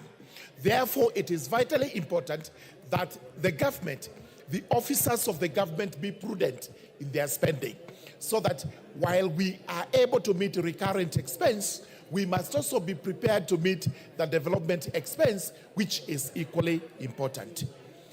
We have to do with it, including this House. The CDF has now lost the 10 billion that we were all anticipating. Each constituency would have possibly gotten not less than 30 million, but that is now water under the bridge. We still have the figures we had last year. We are able to do even more because the money is actually going to be supplied. And whether it is this House, it is the judiciary, which also is losing over 1.5 billion. We really have to scale down what we have to do. May I urge everybody that we have to be reasonable. We have to accept the cuts. We have to accept the austerity measures that are put in place so that those luxuries which the government was enjoying, which this House was enjoying, or the judiciary was enjoying, must be reduced so that we remain with what we consider extremely necessary and for the benefit of the citizens. We are also happy to note that with all those measures, we have been able to supply the government with some money and increase the salaries of police officers. And by extension, I take it that the prison wardens, the prison officers, are also getting a pay rise. This is very important because we all know, without any gainsaying, that our police officers, our prison wardens live in a deplorable state. They are not able actually to run their own lives because of the poor pay and the poor housing conditions these ones have to go through. As we consider housing for everybody in the country, most importantly, let's consider for the police officers and the prison wardens. It's also very good to our ears that the 46,000 JSS teachers will be confirmed. I can assure you these members of parliament had it rough when we went to the constituencies to talk to these people. While they appreciated that the finance bill was lost, they were insisting that they must be confirmed. Today, we announced to the country that the JSS teachers will actually be confirmed. And we do not want to hear by December, by January next year. It should be as soon as this appropriations bill is passed into an act of parliament and assented to, that TSC must move with the speed and confirm the 46,000 teachers. We were also to employ interns amounting to 20,000, a new number. Let us look at what we have, because it is vitally important that our teachers are actually in schools. Our children expect to get the best of education, and this must be through funding by this House. While we are looking at roads, we are looking at water, we are looking at electricity, and we are looking at all the important sectors for the public, we must not forget that education is core to this, and the Ministry of Education must be properly supplied. This is a good bill. It is a bill that we should pass so that we are able to fund the government and also fund the county governments. With those remarks, I beg to support.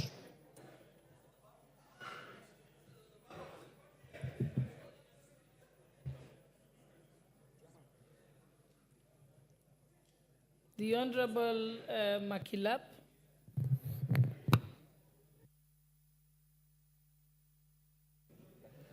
Thank you, Madam Speaker. I can say this is an extraordinary budget for extraordinary times in Kenya. Madam Speaker, when a country is faced with extraordinary circumstances or public debt or rejection of finance bill, we resort to extraordinary decisions of ensuring that we live within our means so that we can be able to grow the economy of this country and build a prosperous Kenya. Madam Speaker, I have listened to the chairman of Budget and Appropriation. Madam Speaker, we're to agree as an House, Madam Speaker, that under these circumstances, what is so critical for us? What is very critical for us, Madam Speaker, is employment of the youth of this country that are actually being unable to be absorbed in our economy. Madam Speaker, that is why we're to sacrifice other funding programs so that the 46,000 JSS teachers are actually be able to be absorbed, Madam Speaker. We have been able to finance employment of the intern doctors, Madam Speaker, because those are the people who take care of our health, Madam Speaker. And if we take care of our education, Madam Speaker, through employment of teachers, and we take care of our health by ensuring that we employ the interns on permanent and pensionable terms, Madam Speaker, then we take care of our health that is going to grow the economy, and we take care of our system of education so that we don't produce people or graduates that have not been able to undergo proper training because of lack of teachers. Madam Speaker, the JSS teachers are simply graduates like other graduates that have been employed previously on permanent and pensionable terms. This is why we are saying, Madam Speaker, on these circumstances, we better, as Parliament, we've agreed to cut off 3 billion, Madam Speaker, for our travel expenses so that the children of Kenya will have an opportunity to be employed, Madam Speaker, as JSS teachers, so that the youth of this country can be employed as the confirmation of the intern doctors, Madam Speaker. That is actually prudent use of our resources, Madam Speaker. Even in the reduction, if you look at on this proposal, Madam Speaker, the money that goes to the county governments were reduced by 20 billion, Madam Speaker, and in addition, another 30 billion that was not being able to be paid during the financial year 23-24, Madam Speaker, are actually factored in so that now the county government's budget goes to 410, Madam Speaker, so that resources that have been already earmarked for that particular function, Madam Speaker, are actually brought forth. Madam Speaker, you are aware that the NGCDF, by the time of the lapse of the last financial year, we had not received an exchequer of about 13.5 billion shillings, Madam Speaker. And that is the money that has already been brought forward so that we can be able to finance the programs that was expected to be done in the previous years, Madam Speaker. Madam Speaker, if you look at the economy of the country, Madam Speaker, when the dollar came down, Madam Speaker, it is good for the members of this House to realize that when the dollar was able to come down from 160 to 130, Madam Speaker, that gave us a debt relief of about 570 billion shillings, Madam Speaker. That is be able to save more resources for our programs, Madam Speaker.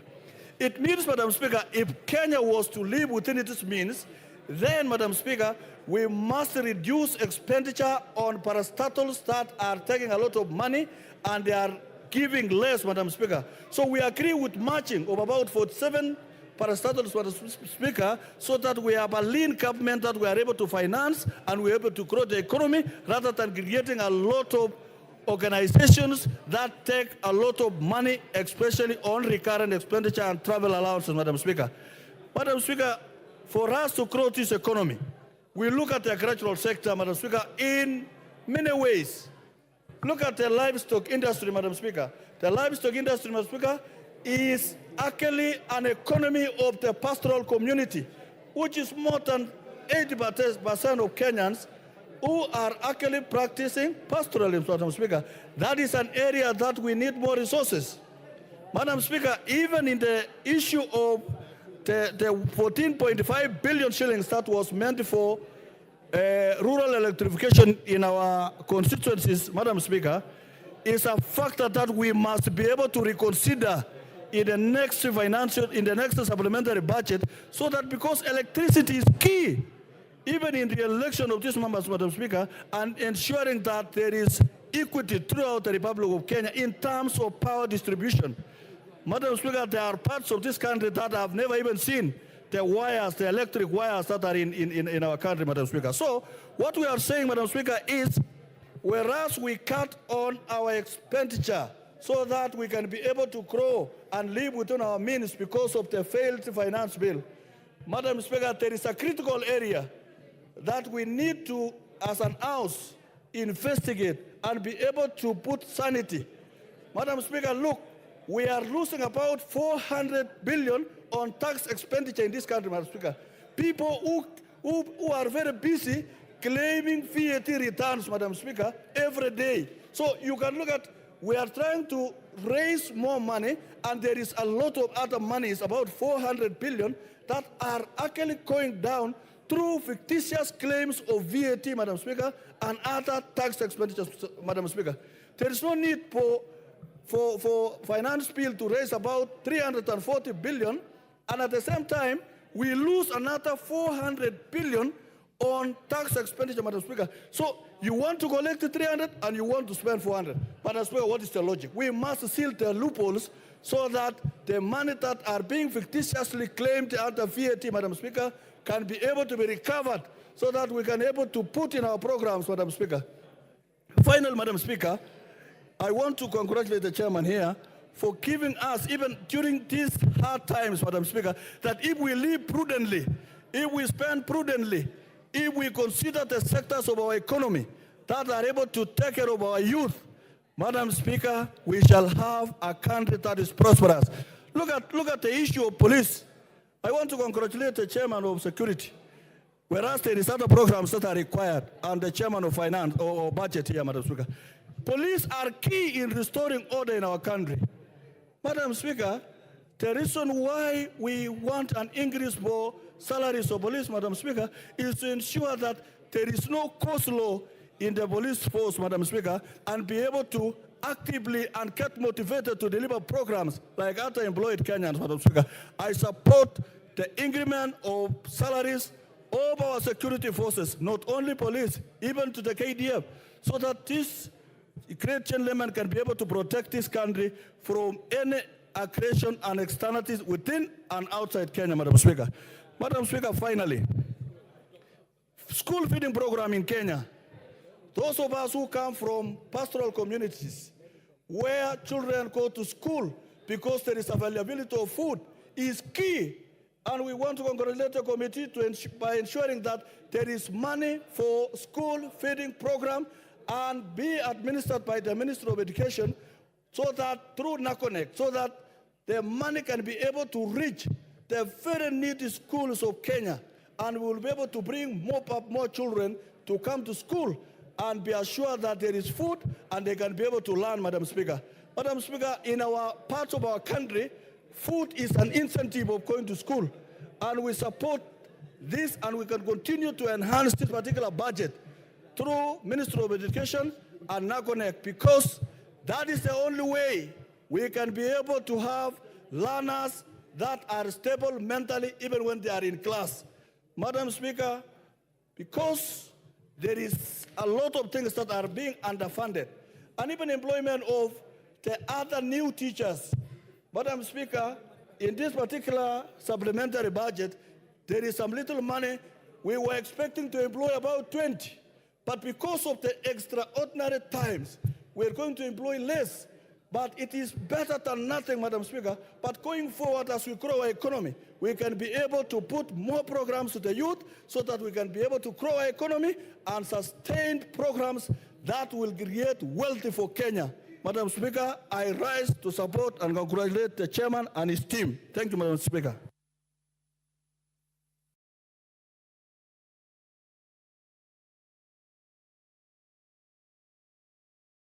Honorable Member for Tigania West, Honorable John Mutunga. Thank you, Honorable Speaker, for the opportunity to speak to this motion. Honorable Speaker, I rise to support the adoption of the adoption of the appropriation bill as presented and supported by the Chairman and Vice Chair of the of the Budget and Appropriation Committee. Honorable Speaker, we all know why we are here, and we all know how we got here. Honorable Speaker, this is one of the most popular documents in this House. The last appropriation bill, Honorable Speaker, I had an opportunity to second, and I remember seeing very clearly that I hope the finance bill will be as much supported. Honorable Speaker, the appropriation bill comes in to show how the resources have been shared and what expenditure lines have been recognized in order to run the government as well as cost development in this country. Honorable Speaker, listening to the chair of the Budget and Appropriation Committee, he took some time to highlight some of the key areas that the budget has focused. And we are grateful that, Honorable Speaker, especially in the education sector, we are going to absorb the interns because those children have been waiting to be absorbed for a very long time, and the hopes were dwindling based on the fact that the finance bill was rejected. Honorable Speaker, allow me to speak a bit about what I heard my very respected chair say about agriculture. Honorable Speaker, if we are keen to revisit the Industrial Revolution, if we really minded as a country to visit the Industrial Revolution did not just occur. Industrial Revolution was basically was planned and very well calculated. Honorable Speaker, all the countries, most of the countries in this world, have actually grown from agriculture. The fact that agriculture contributes a significant amount to the GDP tells us that there is something that we have not done so far as a country, and there is something that we have not done so far as Africa. Honorable Speaker, what basically happens is that we needed to organize our agriculture. I remember, Honorable Speaker, we took it up from the colonial masters and continued to cultivate land based on the potential of the land, instead of subdividing land into an economic units and then hand a settlement plan like the current president has, the plan of housing, affordable housing. If we started with a program of affordable housing that time, and then we settled people in urban centers, we would have had sufficient arable land to cultivate in this country. And that would also have led to investment in aggregation. Honorable Speaker, right now as a country, we must be deliberate as a country. We must focus on how do we make small land, because the greater majority of our people are smallholder farmers. If they are smallholder farmers, it means their production is limited, it is also small, and I want to say, Honorable Speaker, categorically, that small is very expensive when it comes to production. So what do we need to do as a country? We need to reorganize our investment. And in reorganizing our investment, we need to focus a lot more in making small land. And we can only make small land by having very serious cooperatives in this country. Revive our cooperative movement and form new cooperatives so that we can put smallholder farmers into cooperatives, and therefore these cooperatives will have mechanisms of ensuring that we can enhance productivity, because we have limited land. About 16% of this country is the only area that we can basically do arable farming, because, if we have to continue being rain independent. If I may basically discuss that a little, Honorable Speaker, what we can do is set up aggregation centers across the country. We are not investing in that aggregation centers significantly. If we were to invest in aggregation centers, it means our farmers, therefore, would take their produce to the aggregation center instead of selling the same day. Farmers of this country, Honorable Speaker, have not invested in storage. Since they have not invested in storage, it means, and they are rain dependent, it means that immediately they harvest, they take their produce to the market. So they all meet at the marketplace and then drop the prices of the goods themselves. So at most of the times, they sell at below the producer price. So what happens? We milk them clean. They basically pay us to consume their food. In order to turn that around, we need to invest in aggregation. And once we do that, then we have to invest in the adjoining infrastructure, or supportive infrastructure, to be able to carry these goods, or rather the produce, to the market. Secondly, Honorable Speaker, we need also to think about what we have aggregated in terms of the quality, in terms of how clean it is. So we have to do the cleaning, the sorting, the grading before we can even store for long. Honorable Speaker, if we can declare volumes, large volumes to the extent that we can move into processing, then we will start creating the jobs that our youth need. Our youth in this country have a point when they say that they do not have jobs. As people who are in the policy making now, we need to think of how can we create jobs. The easiest way to create jobs is to embark a lot more on agricultural production and productivity, and therefore aggregation, which will lead to transformation. And that transformation will create very many jobs in this country. Honorable Speaker, agriculture is not very interesting and is not taken up by youth a lot. And the reason is that it is laborious. The youth of this country can take up agriculture if they were allowed to have mechanized agriculture. And we cannot mechanize a lot on smallholder. So we must consider making our farms large. And the only way we can make our farms large is by starting aggregation and therefore talking to our people to work together. Honorable Speaker, if you go to some of the advanced economies like Germany, you will find them having what we call machine ringing. Not everybody has a machine or tractor, let me say, and they implement, but they hire these tractors across the village. The production villages, agricultural production villages, produce together. In other words, they prepare their land together, they plow together, they harrow together, they plant together, and therefore they aggregate. And thereafter, they set up a factory to process what it is that they aggregate. Honorable Speaker, when it comes to foreign direct investment, our investment proposals are not a lot more in declaring the produce, the amounts of produce and the quality of produce and where this produce is. The reason is that we are not organized. We do not have credible data in terms of what we produce, and we need to invest in serious data capture and the derivation of this data so that we can be able to get to know exactly what is produced where, when is it produced, and therefore help our farmers. On the other hand, Honorable Speaker, I want to launch the fact that we have embarked on sugar reforms. Honorable Speaker, if I may speak to the issue of what we are calling, selling sugarcane through sucrose content. Honorable Speaker, sucrose content is the amount of sugar in the sugarcane. And the amount of sugar in the sugarcane is what we should actually be paying farmers for. We have a sugar research institute which has produced 27 varieties. Honorable Speaker, these varieties have not moved from the research institute. They are still at the research institute. They need to be moved out of the research institute. So investment in that particular sector will enhance the movement of these varieties out of the research institutes to multiplication centers where we shall get enough to give to the farmers or to sell to the farmers so that they can produce high-yielding varieties. Some of these varieties can mature in 8 months. Others can mature in about 1 year. Right now, the varieties that we have, Honorable Speaker, mature in about 24 months. If that is the case, it means therefore we need 2 years to be able to plant and harvest cane. In order for us to be able to even multiply the production and even stop importation of sugar, we need to take these new varieties, and the varieties are maturing in 9 to 12 months. It means therefore we can have the time required on the farm, and that means we are able to produce twice in a year. That will help us to increase the sugar production, and therefore we shall cap on the importation and the need for the dollar for importation. That way, the CTUs become very, very useful. That is, selling sugarcane with due respect of measuring the sugar content.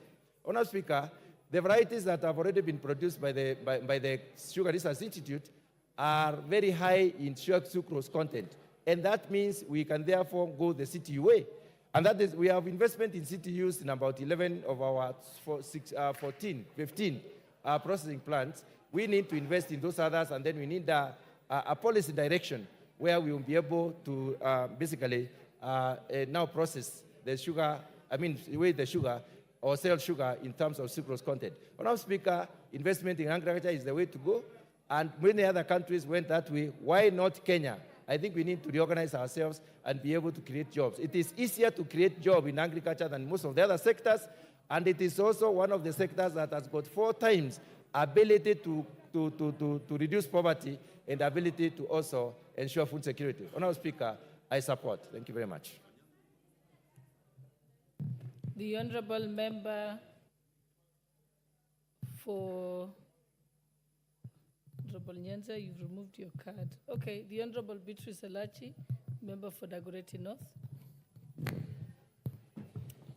Thank you, Madam Speaker. Madam Speaker, I also rise to support and to appreciate the committee in what they have done. I know it has been the most toughest months that we have gone through, Madam Speaker, but also to appreciate just the last speaker, who I would have wished would have been the nominee for agriculture. But to say that, Mr. Speaker, as we look at the Supplementary Appropriation Bill number 2, how I wish, and I want to thank Chair, that we now need to look at ourselves and reflect, as you said, in terms of our own resources. We now need to relook and reflect on the overlapping streams that we have, Madam Speaker, those that we know are functions that can be put together, and we just have a function that functions well. Because also the overlapping functions that we have, either in water, in roads, you find there's a lot of internal intra-conflict that really challenges most of them at many times. And so, Madam Speaker, as I support, when I look at the first schedule, and I look at the issue of the national referral and specialized services, we look at the curative and reproductive maternal newborn child adolescents. Madam Speaker, I know we have a very serious crisis on the adolescents. And this is one thing we need to look at it clearly and to see how do we support schools, Madam Speaker, to ensure we have wellness and skill lives in schools that will help the adolescents that we are finding ourselves with a lot of challenges, Madam Speaker, early pregnancies and many other issues that are affecting our adolescents. We need to think through. We need to take agriculture as the main pillar for rebuilding our country, Madam Speaker. And this we have to do deliberately, that we must ensure even young people, if we are able to give them incentives, Madam Speaker, for them to be able to engage in this agricultural sector, that they are able to go even and bring in value-added addition machineries, which we don't need to tax, but to assist them to bring them in duty-free as long as they prove that they are coming to do work in the agricultural sector, they are coming to add value, they are coming to take land that is idle and deal with it. Madam Speaker, if we don't do that, we will be lying to our young people that we have white-collar jobs, which I know we don't have. But there is a way we can create different incentives to create more skills, Madam Speaker. And we can see even in the appropriation bill, there is on vote R11, I think it's 51 to 52. I think it's 51, Madam Speaker, that brings in now the issue of film development services, youth empowerment services. And this is one thing that we need to really emphasize, Madam Speaker. How do we create that incentive so that we can ensure young people are able to create their own jobs? They are very good on intelligence. They're very good on AI, Madam Speaker, artificial intelligence, and we need to see how we support them. And in supporting them is knowing very well most of them are still looking for jobs, and therefore we cannot push them into that bracket of also trying to force them to buy things the way they are, Madam Speaker. Madam Speaker, in the crisis that we went through, I thought we shall reflect as members and ask ourselves, how do we come back with dignity and make Kenyans believe that we can bring in a good budget, a budget that can be trusted, but also that can be monitored? And how do we ensure we spend our monies well? You see, Madam Speaker, as much as we are pushing monies to roads and all that, you find that we will always do that, fine. But we must go beyond. We must agree to have most of our highways on a PPP so that we deal with it once and for all. And you know you have a good road, Madam Speaker, that will work, and you save the monies to now go and do other things to pay the debt that we are talking about, Madam Speaker. In terms of the women, when you look at the vote R1176, It talks about the amount required in the year ending 30th June 20 for recurrent for the State Department of Micro, Small, and Medium Enterprise. Madam Speaker, the Women Fund, it got lost somewhere. Where we were in the last 10 years, when you put today, you can't understand whether women are able to even continue borrowing from the same fund. We need to go back and request the president that this fund has to come back and be in two ways. One, you can apply digitally, but it should be administered by meeting the women one-on-one in their groups, Madam Speaker, and you are able to give them their check, and you know that you can follow up and understand what they are doing. Than digitizing the whole process, Madam Speaker, and you find you can't even see who is the beneficiary, how is the country benefiting, do we find ourselves gaining or losing, Madam Speaker. Madam Speaker, we come now to health. And I know the community health workers are all waiting to see. Just the same way we have ensured the interns have gone through, just the same way we are ensuring the JCC teachers, Madam Speaker, our community health workers, and I want us to really focus on this universal health, Madam Speaker, even to look at, even as we move. I know many people are fighting SHIF or NHIF, but it's one thing, Madam Speaker. It is for us to decide and see what is best for any Kenyan as an insurance of health. And Madam Speaker, it's important for us to really get out of waste. Let us look at what we normally say it is waste. And you know, Madam Speaker, waste is these small things we do without knowing we are wasting. And when you put together their finances, you find that you've really wasted. Madam Speaker, in the education sector, I want to tell parents that you need to look at how the new model of funding of university is.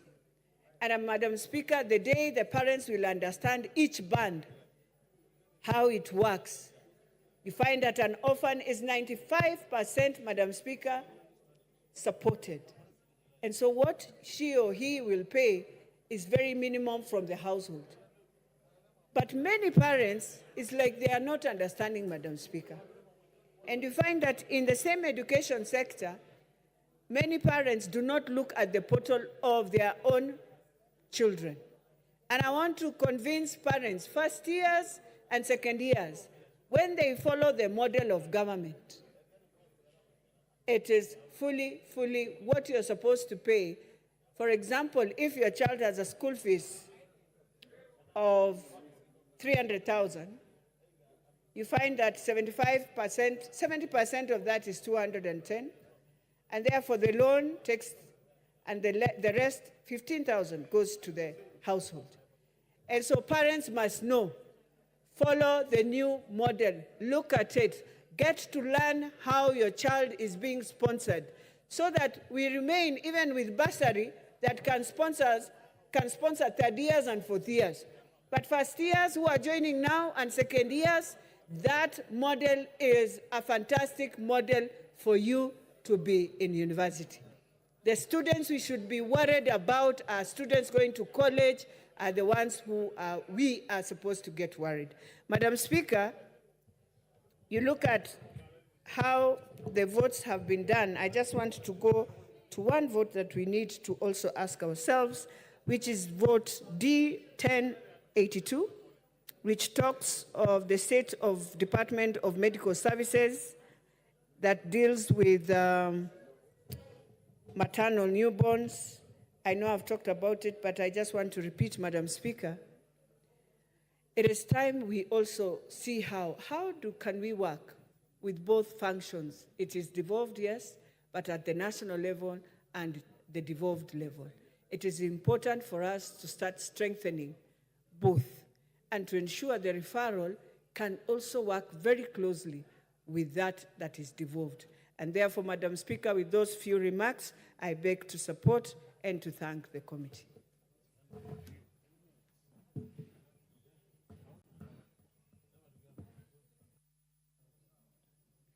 Honorable Member for Busia, Honorable Catherine Omayo.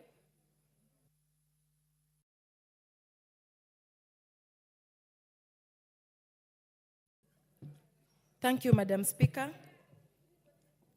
I am very happy about this appropriation bill.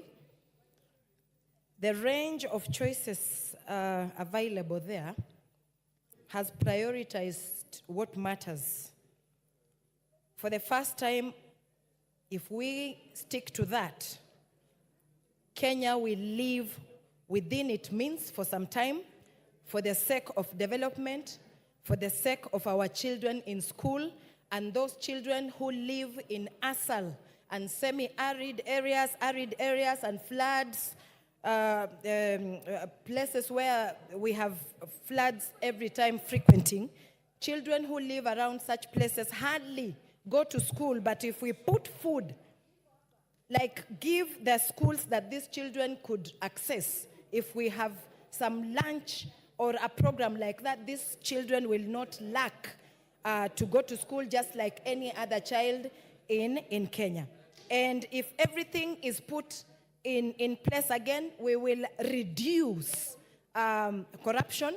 And with reduction in corruption, many of our school-going children, especially those who come from poor families, will also just attend school like any other children. Then also, people who are living below poverty level, the gap between the rich and the poor will be reduced. This is evident because if actually a few people in Kenya, like 10% that have been controlling the economy of Kenya, will actually not have access to having it all like it has been, then a lot will trickle down to the grassroots people.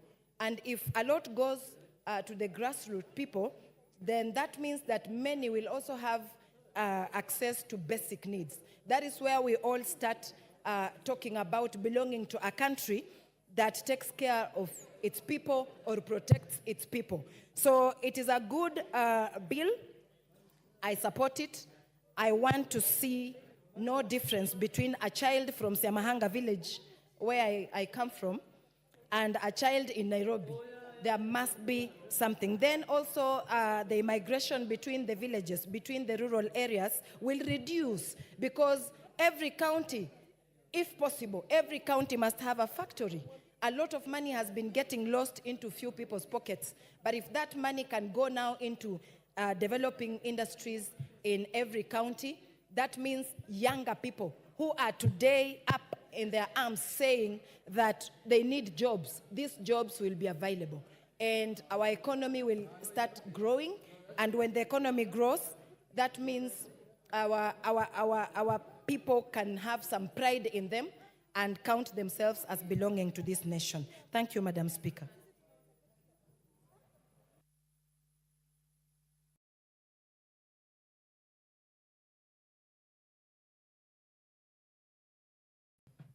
The Honorable Irene Mayaka.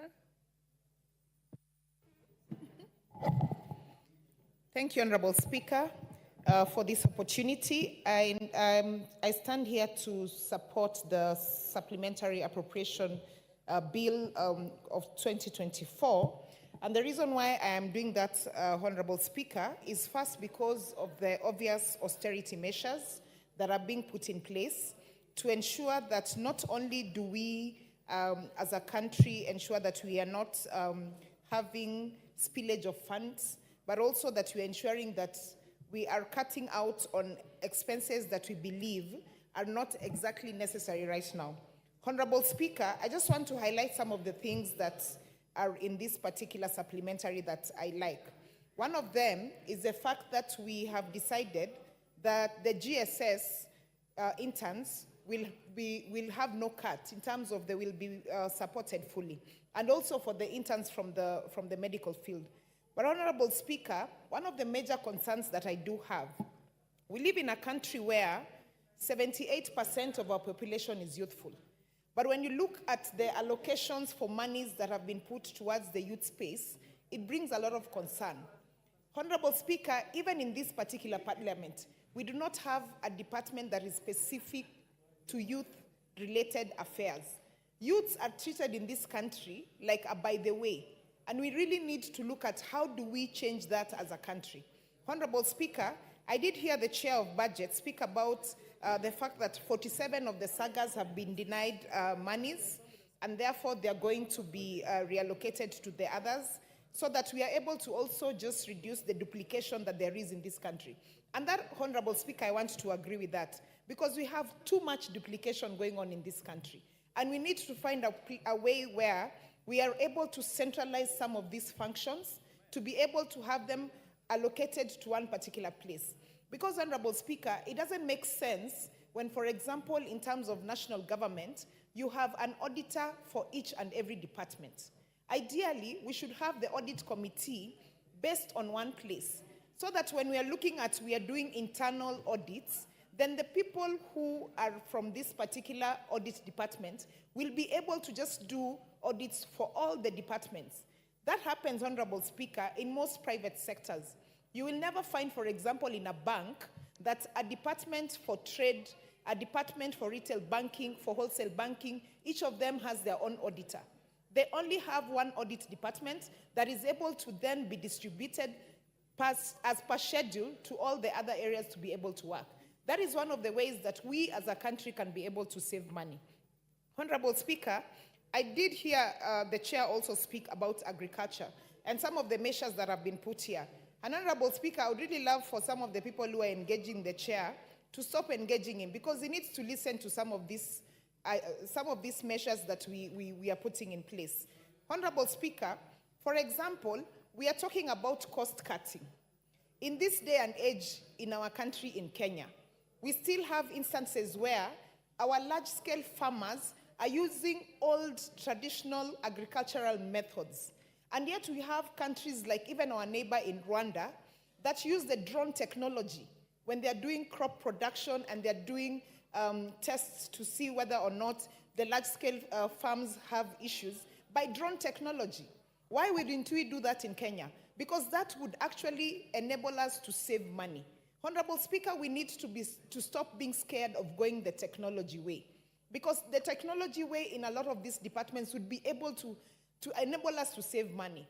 The other thing, Honorable Speaker, for example, if we had really good technological interventions within this country, even in the offices of the MPs, if, for example, like I see in the CS offices where they have the Huawei digital platform where they can be able to have their meetings there, if we did have that, then we'd be able to save so much money. Honorable Speaker, the other thing that we need to speak about in this country is corruption, budgeted corruption. Because there's a lot of embezzlement of funds in terms of budgeted corruption. By the time we are asking different departmental committees to give us their budgets, have we been able to actually go back and check against their performance contracts? Were they able to even deliver what was put in their performance contracts? We don't do that. All we do is that we treat this whole country as a cost center. And the reason why I say that, Honorable Speaker, is because you will rarely ever see, when you're having departmental committee meetings with the different ministries in this country, never ever will you see a departmental committee come with a document telling you how they're planning to make revenue, how they're planning to raise revenue. Honorable Speaker, this takes me back to something that the Right Honorable Raila Amolo Odinga really wanted for this country. He once said that as a country, we should have one product per county.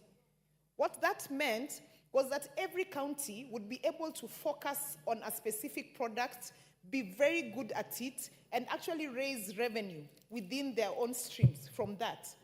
Those are some of the austerity measures we should be talking about as a country. We should be talking about, now that we don't have a finance bill 2024, and everybody is giving excuses why we cannot do any development because now there's no money, because we are depending on taxes. Why are we not, as a country, thinking of how else to bring up innovations and investments for us to be able to raise money? Must it always be that we are raising money from taxation? I'll give you an example, Honorable Speaker, of the Ghanaian government right now. They have really focused on investment, an investment-driven government, for them to be able to actually raise money from other sources other than taxation. And I think for our country, that's the direction we should be thinking. Honorable Speaker, having said that, I just want to support this particular bill. It's a first of its own where we are reducing expenses. We are taking things in the right direction. But I also just, as I conclude, want to invite us to start thinking outside the box and really start thinking of how we are gonna drive the economy of this country from where it is to a better economy by actually looking at ways in which, as a country, we can begin to raise money on our own. I submit.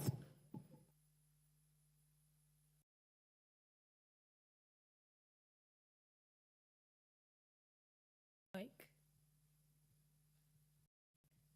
The Honorable Ferdinand Wanyonyi, member for Kwanza.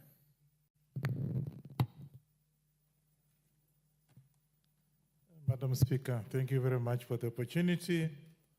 And I take on the very onset,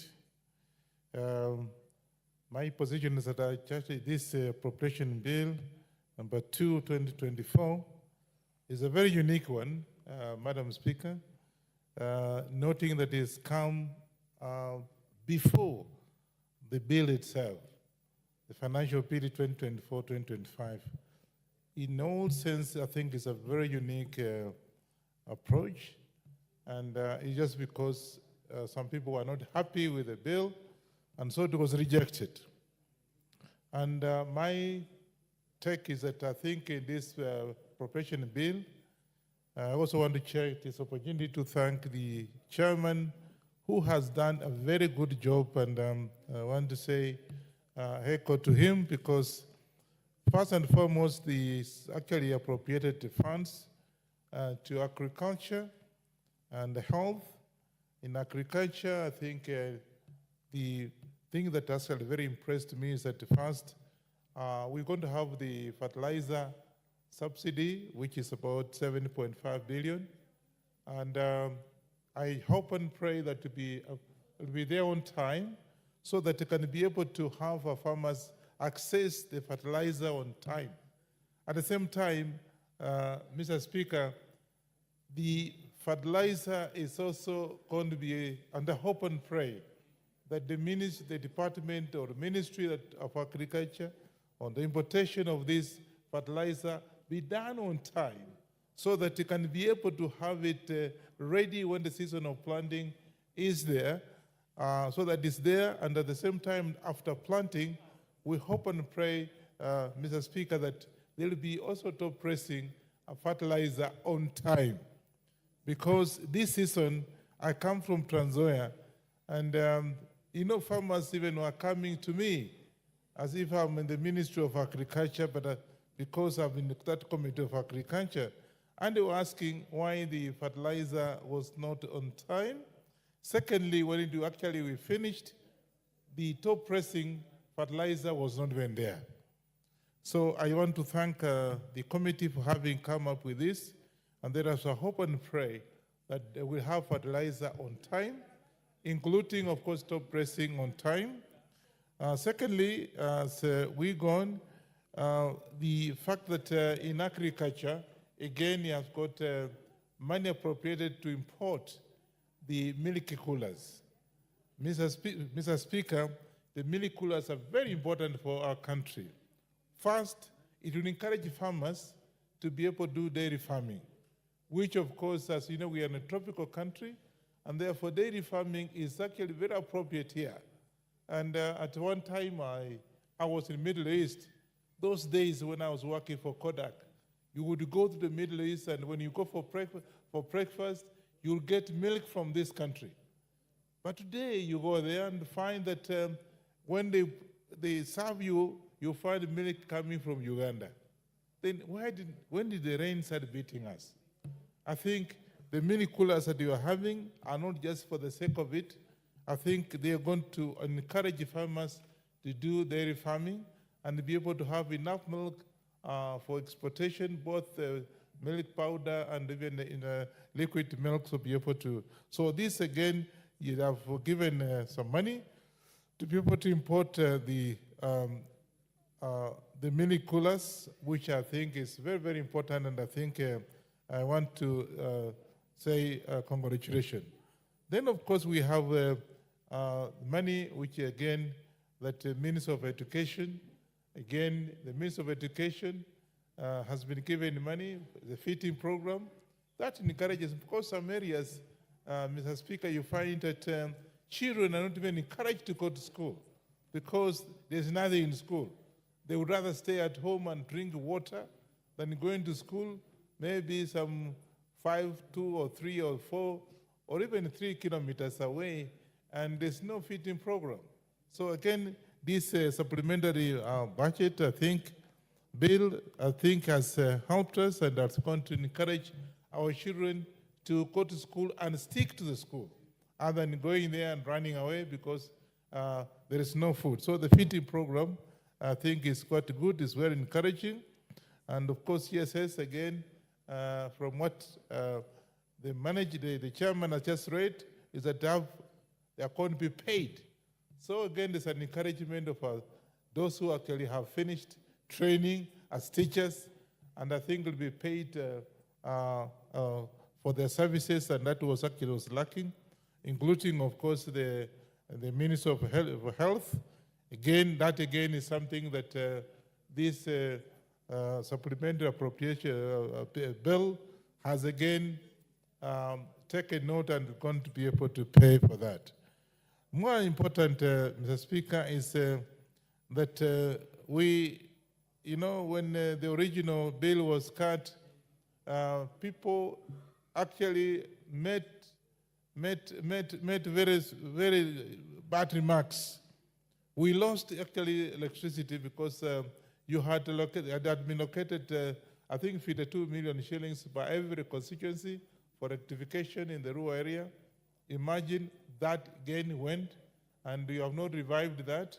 I hope and pray that during the year, as we go forward, we'll be able to locate a few coins to be able to have electricity actually in the rural areas, because we had 52 million shillings in every constituency.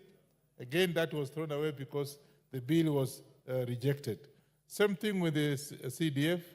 I think we also lost some money, but never mind. These cuts, I think, are going to help, because some of them is because, again, Mr. Speaker, it was actually appropriation of some of the funds. You'll find the ministry has 2 or 3 departments, and of course they do the same thing. You find duplication of services, which again is something that I want to say. The cuts that are in the ministry is not for nothing. It's because I think the committee looked at some of the departments and ministries are actually a duplication of services, and therefore that again is going to help save some money for doing other important projects and reallocate the funds elsewhere. So, I think the taxations actually that people complained about, I think, have been reduced.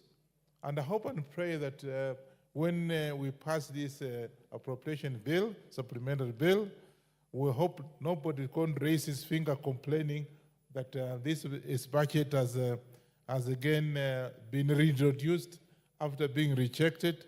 And therefore, I think, as far as I'm concerned, this is a very good supplementary budget, appropriation budget, and I hope and the bill will be going to see the light of the day at the end of it tomorrow, whatever it is, so I can be able to move forward. With those few remarks, Mr. Speaker, I want to say I support this supplementary appropriation bill, and I hope and look forward to people actually on both sides supporting it, so they can be able to move forward, more particularly because some of the taxes actually have been cut. I support. Thank you. The Honorable Ferdinand Wanyonyi. The Honorable Cliff Gisairo, Clive Gisairo, the MP for Kitutu Masaba, followed by the Honorable Dr. Oundo. Thank you, Honorable Speaker. I rise, first of all, to support the Supplementary Appropriation Bill number 2, 2024. I'd like to thank the good work done by the Chair and the members of his committee to try and align with the needs of the people of Kenya. For us to find ourselves here, Honorable Speaker, tells us that it's either we were living beyond our means or we were just not listening to the common mwananchi. This appropriation bill is just a testament that we can do better.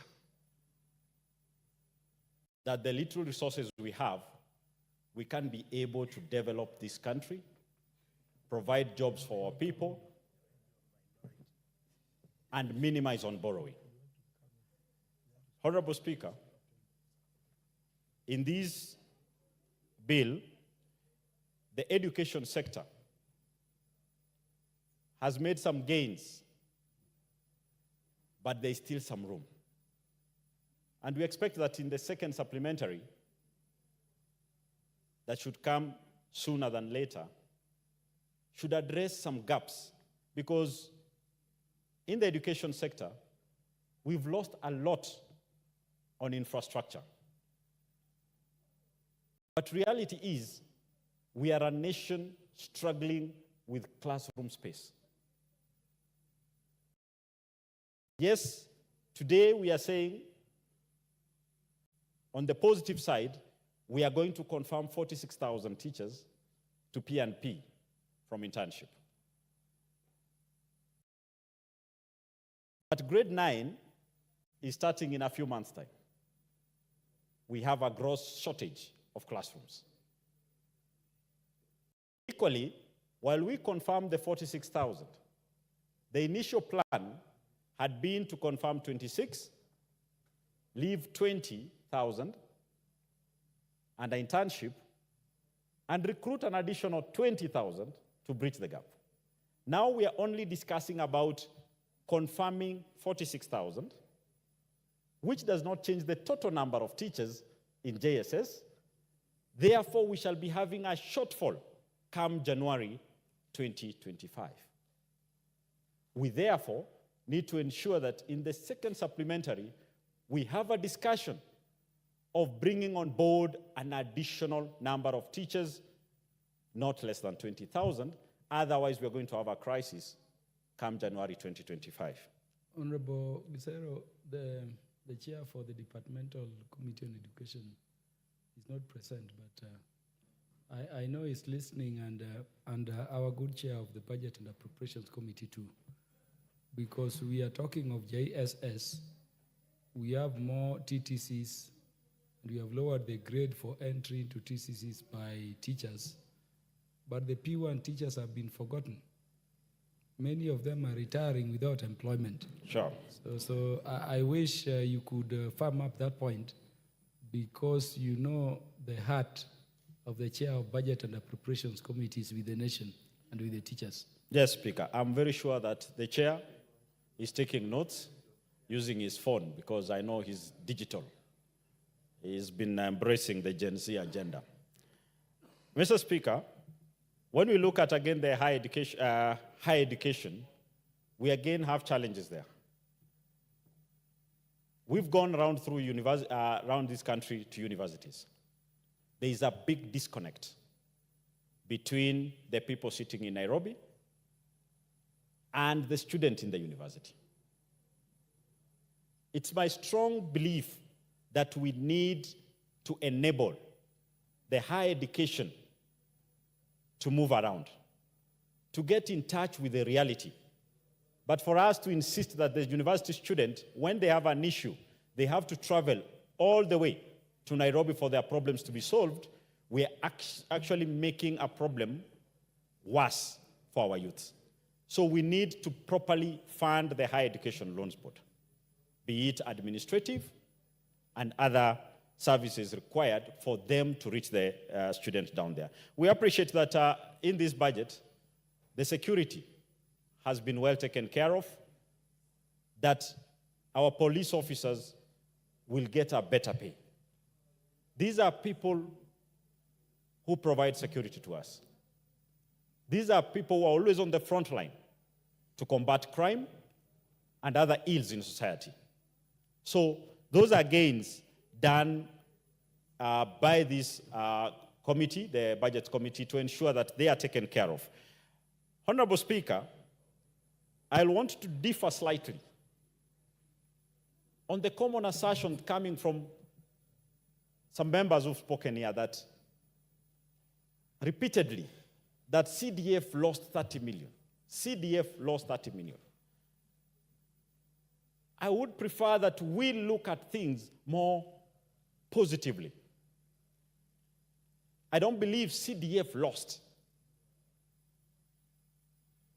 These are hard times, and everyone had to take a hit. Mr. Speaker, what we need to be telling Kenyans is the current amount we are getting into constituencies. How much has it done?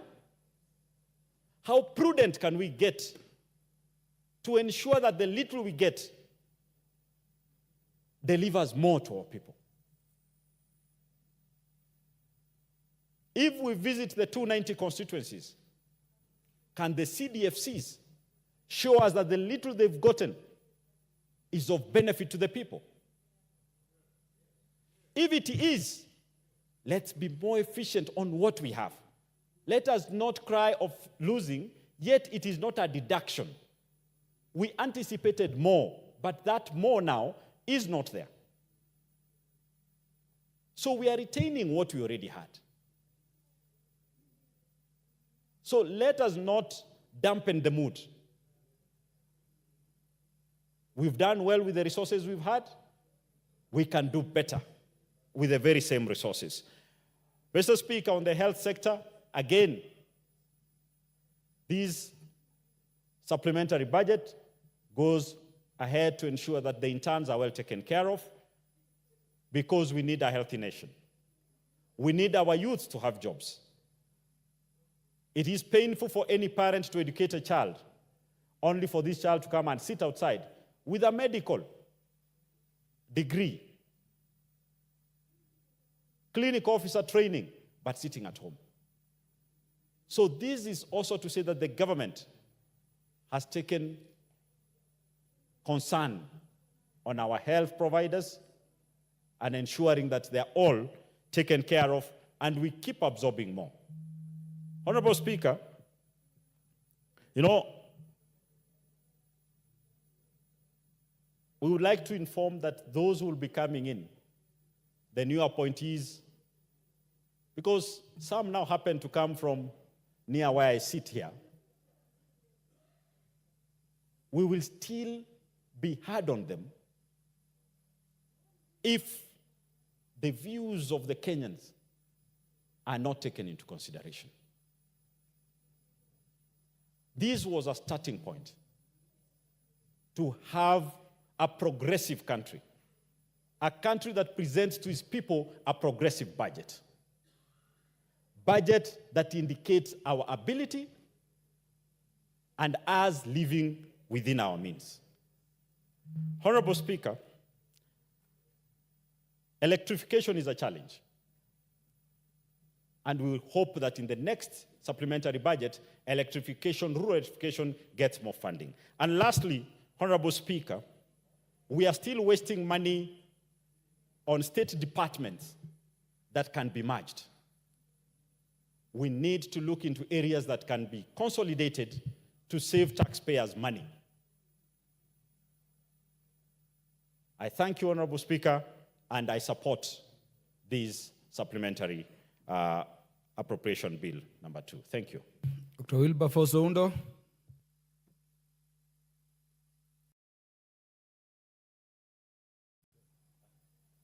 Thank you, Speaker. Let me also stand and make my few comments on the Supplementary Appropriation Bill 2024. Honorable Speaker, we find ourselves in uncharted waters, unprecedented situation that we find ourselves in. This is the first time probably in Kenya, and could be in many parts in this world, where a supplementary budget is prepared before you even implement the main budget. And Honorable Speaker, we find ourselves in this situation simply because we refuse to listen to the people of Kenya. We find ourselves in this situation because we refused to govern for the benefit of the people of Kenya. There were signs all along that things were not well. Yet we remained adamant, believing that we have the power of the barrel, we have the power of the gun. We will beat everybody into submission and get ourselves here.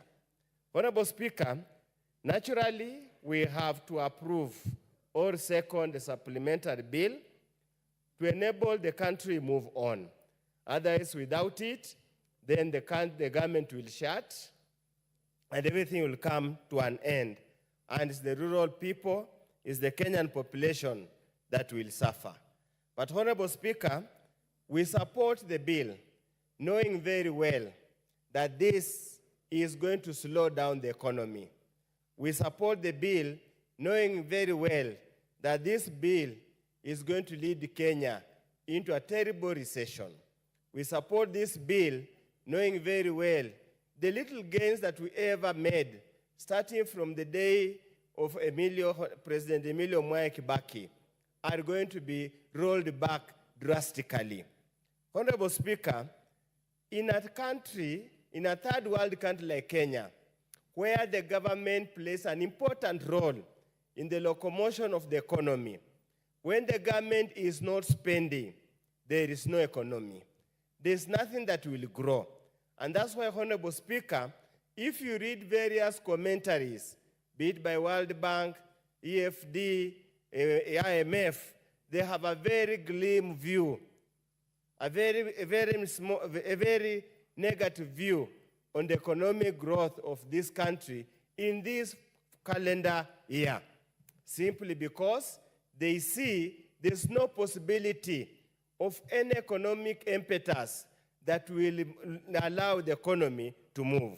Honorable Speaker, when you look at this document, this supplementary, it is all about cuts, cuts, cuts, and cuts. The most interesting thing, Honorable Speaker, and this, we need to ask ourselves very hard questions as a country. Honorable Speaker, they are serious cuts in development. So the obvious question many of us are asking, and Kenyans are asking, does it mean the staff employed in these state departments, in these sagas, in these MDS, will simply be walking to the office, sit, read newspapers, go to their social media, and do nothing? Because without any development funds, Honorable Speaker, what do you do with the engineers that the chair of the Budget Appropriation Committee has talked about harmonizing them? What do you do with them? What do you do with the water engineers, Honorable Speaker, if you cut an entire, about several billions in the water harvesting program? So what do the civil engineers in the Ministry of Water do? Do they simply sit there, go to social media? What do you want them to do, Honorable Speaker? Because, Honorable Speaker, you cut 2-point-something billion on technical, vocational education and training. Yet, Honorable Speaker, the hallmark of Vision 2030, MTP3 and MTP4, was to equip Kenyans with skills to ensure that they participate in the manufacturing sector. Honorable Speaker, so what are you going to do to achieve the target of 15% GDP contribution from manufacturing if we do not invest in skills acquisition, Honorable Speaker? are we really serious in what we do, Honorable Speaker? Honorable Speaker, I would go on and on, but Honorable Speaker, the massive cuts, Honorable Speaker, in the education sector means, therefore, even the school infrastructure is not going to be there. We're not going to have money for school infrastructure. Yet by 2026, Honorable Speaker, we are expected to transition to the new education system as they move into the senior secondary. Even by next year, Honorable Speaker, many schools in rural Kenya do not have classrooms for grade 9. What are we going to do to house these boys and girls who are so fired up and energetic enough, they want to go to school, Honorable Speaker? What are we going to do? Even when you go to recurrent sector, I want to spend a little more time in education. You find that a whopping 10 billion, Honorable Speaker, has been taken away from teacher resource management. Therefore, it means the so-called retooling, retraining the existing teachers towards to enable them handle secondary school, senior secondary school, be it STEM, all these various pathways, Honorable Speaker, is no longer going to be there. So we are going to limp through. We'll get teachers who are ill-trained, who are ill-prepared, Honorable Speaker, to manage the affairs of that particular category. Honorable Speaker, it is indeed a sad event. Honorable Speaker, many of us wonder, recurrent expenditure again, secondary education, 5 billion chopped off. Is it capitation? Is it quality assurance? What are we talking about? Primary education, again, Honorable Speaker, another 1.9 billion chopped, reduced. So if we can't invest in education, Honorable Speaker, are we killing these generations permanently, or what are we doing? Honorable Speaker, as I say, many times I've never supported supplementary, but I just want to appeal to the Chair of Budget and Appropriation Committee. If there is going to be any change of fortune in terms of the projected revenue, if we are going to achieve that revenue, we must go back and revisit this particular appropriation bill. We must go back, Honorable Speaker, and revisit the bill, the act, completely. Because as it is now, we are literally grounding the government to halt. We are grounding the entire economy. We are putting the entire economy to a standstill, Honorable Speaker. We will be unable to do anything. Honorable Speaker, as I conclude, and this probably when the chair of the Budget Appropriation Committee is responding, I have my tribulations. National administration, we have a cut of 6.6 billion on the general administration and support services. We need to know what has been reduced. Is it salaries to buy equipment? Is it salary to support general operations of the national administration system? And if that's the case, how does it relate to security and security situation now that we're not going to create jobs? And if we don't create jobs, an idle mind is the devil's workshop. Honorable Speaker, as I conclude, we must also understand what's the purpose of passing an appropriation bill, yet the Treasury does not disburse the money. When you see the departmental committees, the PSS and the state corporation continuously lament that 30 to 40% of what is appropriated is never disbursed. We are running a broken system.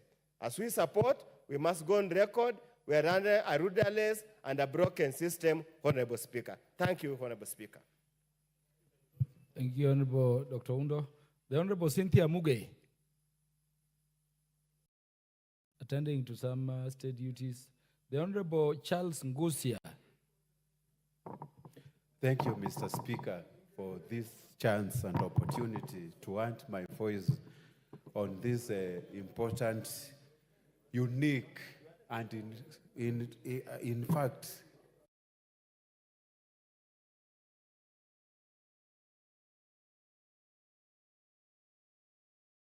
ever been witnessed.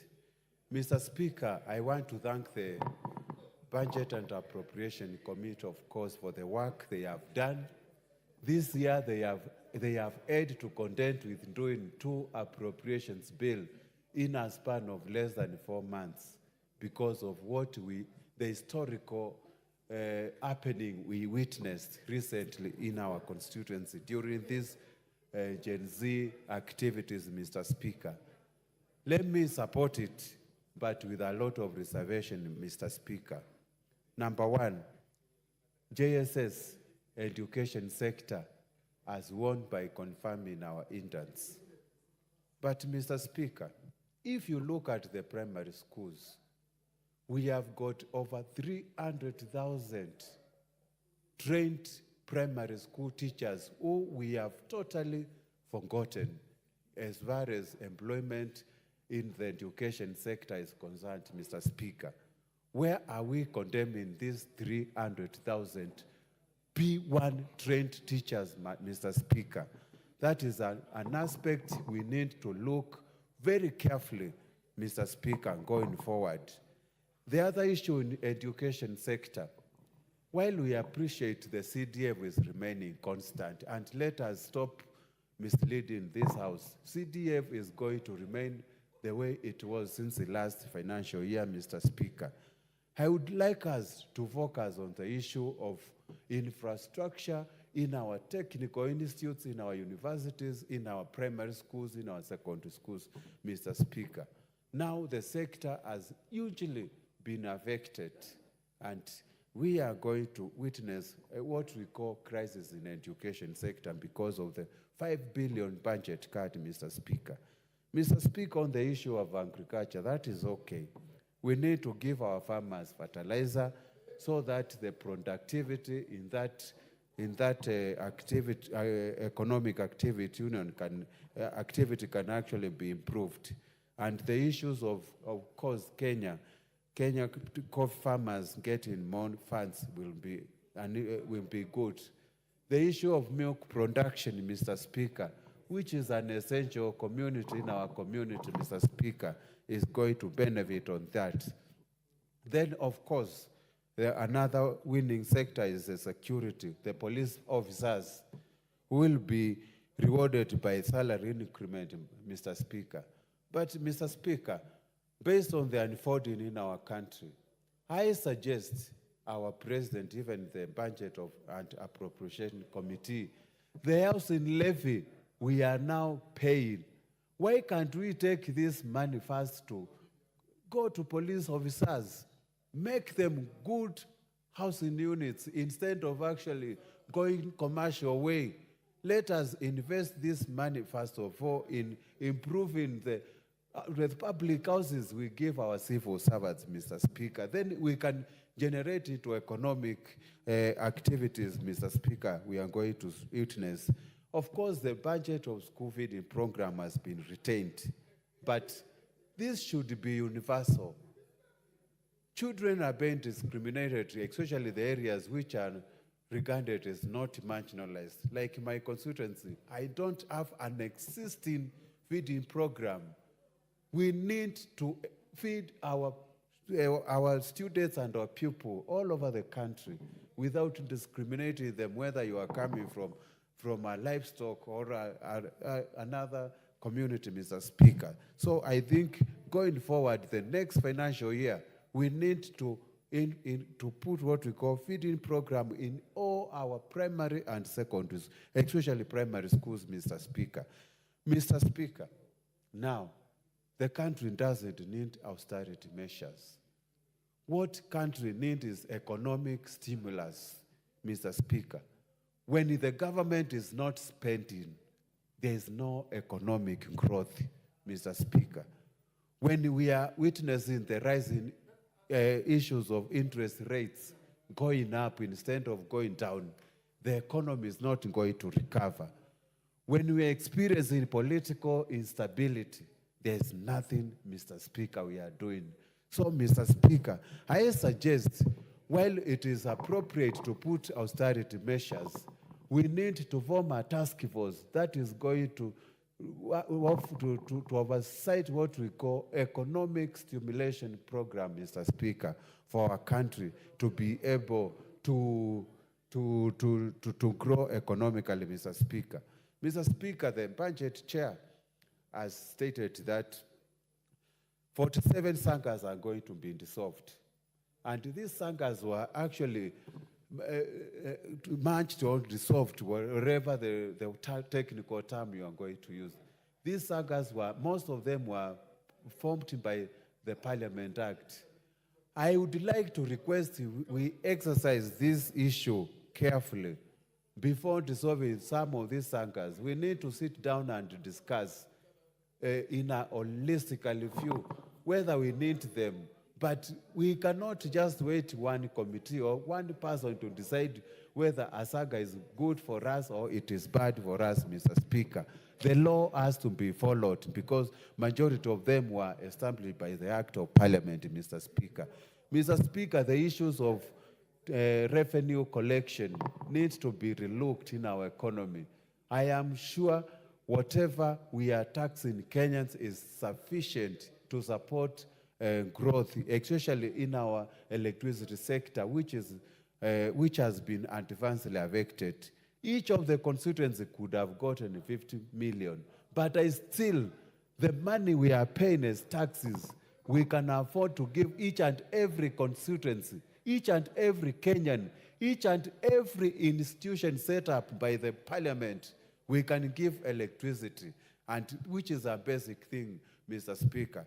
With those few remarks, I support, and I still insist, let us relook into supplementary too, and reinstate these funds for electricity. Every Kenyan is entitled to have electricity, water, and food. Thank you, Mr. Speaker. I support. The Honorable Dr. Makali Mulu, the MP for Kitui Central. Thank you, Honorable Speaker. Honorable Speaker, I also stand to support this. And as a member of the Budget Committee, let me make these two statements, opening statements, just to put the record straight in terms of what Honorable Oundo and part of what Honorable CNN has said. Honorable Speaker, if you want to get the details of the budget in terms of itemized details, the Budget and Appropriation Committee did a report which was discussed last week. So that's why you find the details in terms of the changes which have been summarized into this bill. The second point, Honorable Speaker, the fact that we are proposing some changes to the parastatals or these sagas does not mean that we will not use the law. I want to remind honorable members that, honorable members, you did pass a law called Privatization Act. And that act stipulates very clearly what needs to be done before a parastatal or a saga is either privatized or merged with another one. So the law is very clear, it will be followed. My comments on this supplementary bill, Honorable Speaker, are as follows. Last week we did discuss the budget appropriation report. Last week we also went through a committee of supply, which was a committee of the whole House. And this is just a summary of the things we discussed last week. So, in short, Honorable Speaker, you will not find anything new in this bill which was not captured in those other reports. But I want to pick three items which I think are important for Kenyans. One of them, Honorable Speaker, Kenyans need to note that the whole issue of GSS teachers who have been complaining that they are still on a temporary arrangement and they want to be permanent and pensionable, Honorable Speaker. Resources for that, the chair has confirmed we have those resources. So I want to encourage them that once this supplementary bill becomes an act of parliament, they should be able to be employed permanent and pensionable. The other matter, Honorable Speaker, which is critical is the issue of indans also in the Ministry of Health. Honorable Speaker, there has been a lot of lobbying from these indans that we need to factor in resources to have them employed also. In this supplementary bill, Honorable Speaker, there's a provision of 3.8 billion which is expected to go towards that direction to ensure that these indans and the Ministry of Health are also employed, Honorable Speaker, on a permanent basis. So I thought it's important I say that. The other matter which is critical, Honorable Speaker, is the issue of air in air. Honorable Speaker, after we made a decision to scale down the budget because of the issues of the withdrawal of the finance bill. A lot of institutions have come up with proposals to have their ceiling for A&A improved or raised, Honorable Speaker. And what that means, Honorable Speaker, is that the whole area of A&A, in terms of the way we generate our resources, requires to be thoroughly checked so that we know what is the potential for each MDA, so that we don't have areas where they collect more than they are reporting. In that case, we have what we call underreporting, because it is very dangerous, Honorable Speaker. What it means is they will have more resources as compared to what we have appropriated for them. And that leads to either unnecessary expenditure or expenditure which is not controlled by Treasury. But, Honorable Speaker, three observations which I think is important as we move to the future. One of them, Honorable Speaker, is if you look at this supplementary bill, a lot of money has been reduced on development budget. And that's why I want to agree with Honorable CNN. Honorable Speaker, if we are not able to carry out economic activities in this country through development budget, then we cannot talk about economic growth. If we can't talk about economic growth, Honorable Speaker, it means issues of employment creation and all that. So this is an area, Honorable Speaker, we need to consider as a House, as we move through the future, how can we ensure that we have more money for development as opposed to more money for recurrent? In that case, we'll be helping the economy. The other matter, Honorable Speaker, which is critical, is the issue of budget deficits. I realized initially when we started discussing this, we were saying we'll be borrowing about 141 billion, Honorable Speaker. From this bill, this figure has moved up to 170 billion. What it says, Honorable Speaker, is that our appetite for borrowing still continues to be there, Honorable Speaker. And we have said very many times, this area of public debt is an area we really, seriously as a country, need to discuss and agree on way forward. For example, the budget deficit has now moved from 3.8 to 4.3%. And it is obvious, Honorable Speaker, it is very difficult to develop a country through borrowing. I think time has come when we must look at our public debt and say, what do we want as Kenyans? I think Kenyans out there, they have told us that borrow less, see whether we can use our own resources. And what Kenyans have said, since they have said they don't want to be taxed more, what it means, Honorable Speaker, is can we look at our expenditure items and come up with a good prioritization of the expenditure items so that at the end of the day, Honorable Speaker, we only fund what's very key or what is very core for this country. And in that case, we'll be growing the economy, and Honorable Speaker will be helping this country. So as I conclude, Honorable Speaker, because those are the only things I wanted to say, our colleague and friend, Honorable Bandi, who we've worked together on these matters of budget for a long time, is the man who is supposed now to be dealing with this budget, Honorable Speaker. And I can tell you, Honorable Speaker, it is not going to be easy. So I just want to say, we wish him well. He has been having very good ideas together with me. Now he has the opportunity to implement what we have been saying should be implemented. I will be still reminding him what we have been saying every day so that we help this country move to the next level. What I want to appreciate most is now that we agree this side of this divide of the House has some brains which can help this country. We want now to make sure that we use this brain called Bandi so that we move Kenya to the next level. I'm convinced he has what it takes to move Kenya to the next level. But he has to implement what we have been discussing with him. For him to implement that, Honorable Speaker, he will require the political goodwill from the highest office.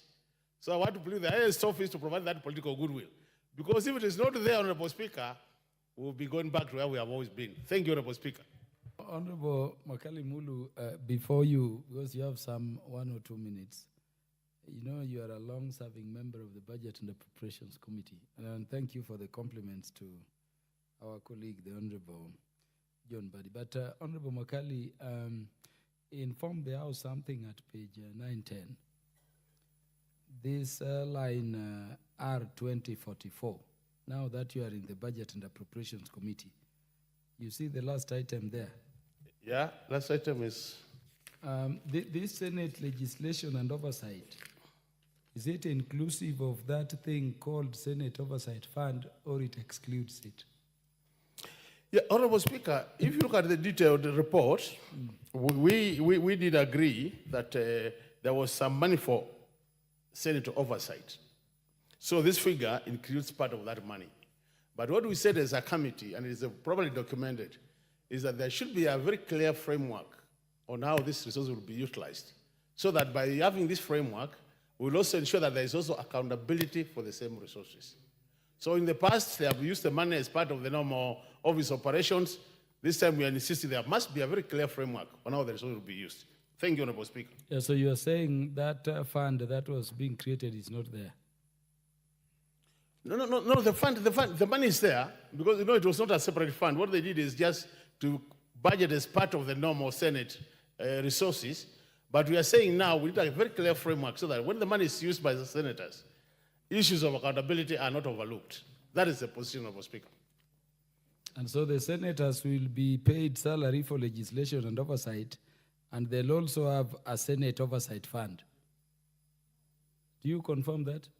Yeah, okay, that should be the position. Thank you. The Honorable Joanna Ngeno for purposes of balance, followed by the Honorable Francis Sige. Thank you, Mr. Speaker. On this particular opportunity to delve into this supplementary budget appropriation bill, number 2 of 2024. Speaker, we all understand that the bill, the process that we are handling today is a process which has gone through, I think it is the first budgetary appropriation that has gone through a lot of turmoil and feelings and of course pains based on some of the cuts, Mr. Speaker. So I just want to also weigh in, and first I want to say that I support in totality, despite the many challenges that are going to accompany this particular appropriation, Mr. Speaker.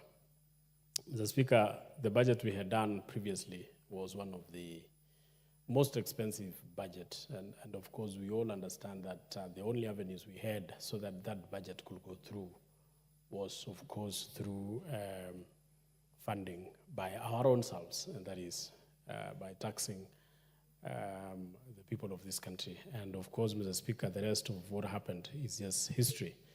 What I want to say, Mr. Speaker, is that I want to thank the chairman and the committee for the support they gave to the particular departmental committees on their particular presentations they made, and of course, the aligning of several needs by several departments and of course, the needs of the country. Speaker, I want to state categorically that our Department for Housing, the Speaker, although there were some few adjustments on some of the allocations, we still believe that what has been passed, Mr. Speaker, will be enough to run the State Department and, of course, to do the affordable housing and institutional housings and, of course, hostels and the rest of the other infrastructural activities that are within that particular budgetary proposal. Mr. Speaker,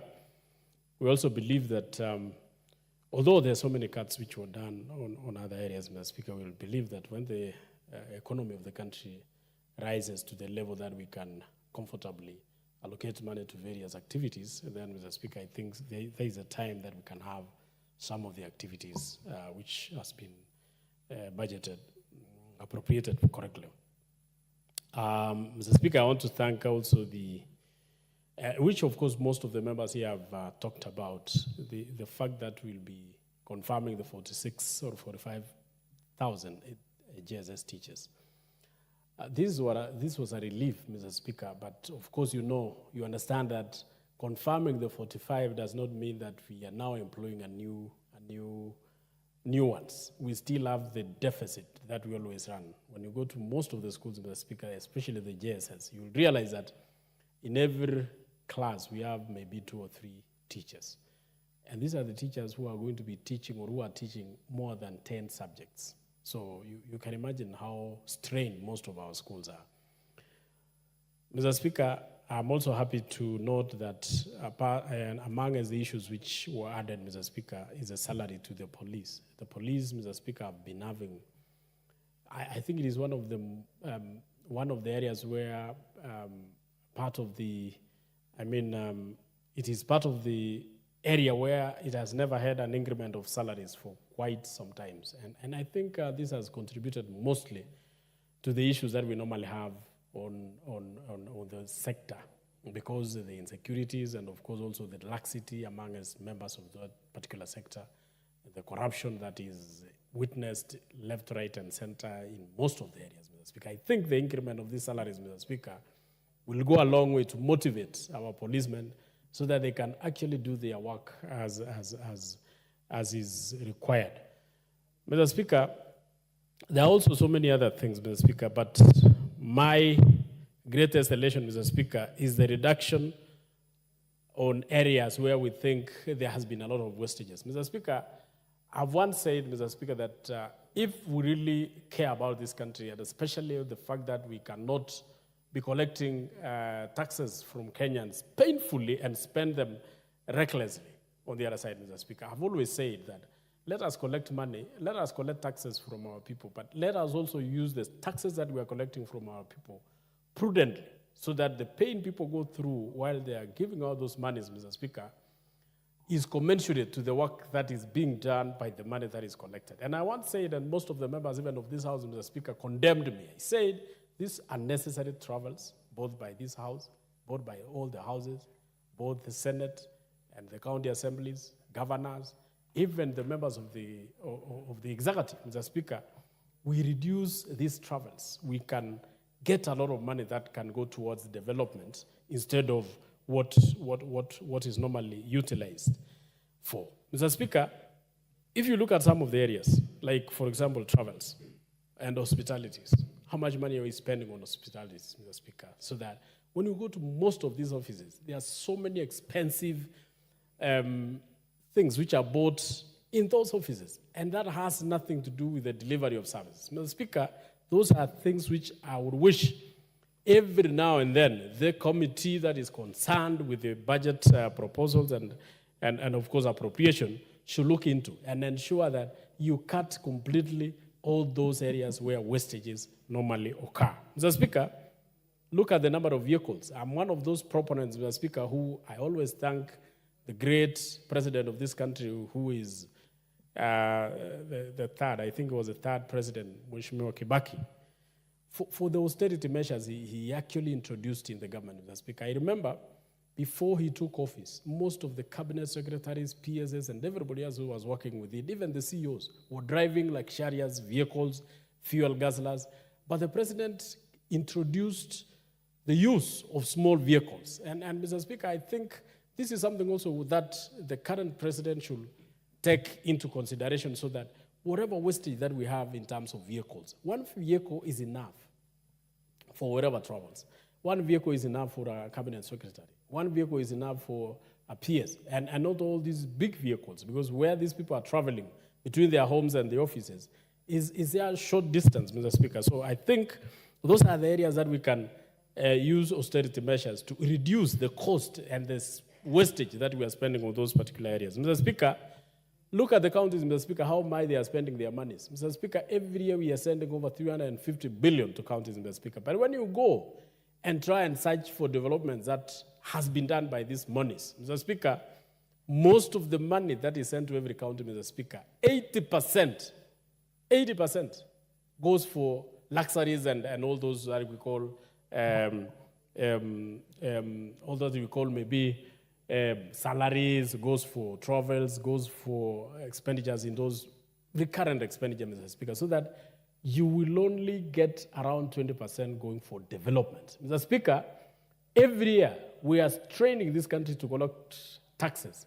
Every year those monies are sent to the counties. Every year those monies that are sent to the counties, Mr. Speaker, are spent recklessly on matters that does not bring anything to the table on the citizens that we are taxing. Mr. Speaker, I also wish, Mr. Speaker, I don't know what kind of amendment should be brought, Mr. Speaker, towards this allocation that is going towards counties, Mr. Speaker. When you look at the way sometimes some of the CDF expenditures are done, Mr. Speaker, around 90% goes for development, pure development. 10% only goes for recurrent and administration. Mr. Speaker, I wish we bring an amendment, and I wish the Senate should bring an amendment to the Counties Act, Mr. Speaker, so that whatever money is sent to the counties, Mr. Speaker, 80% should go for development.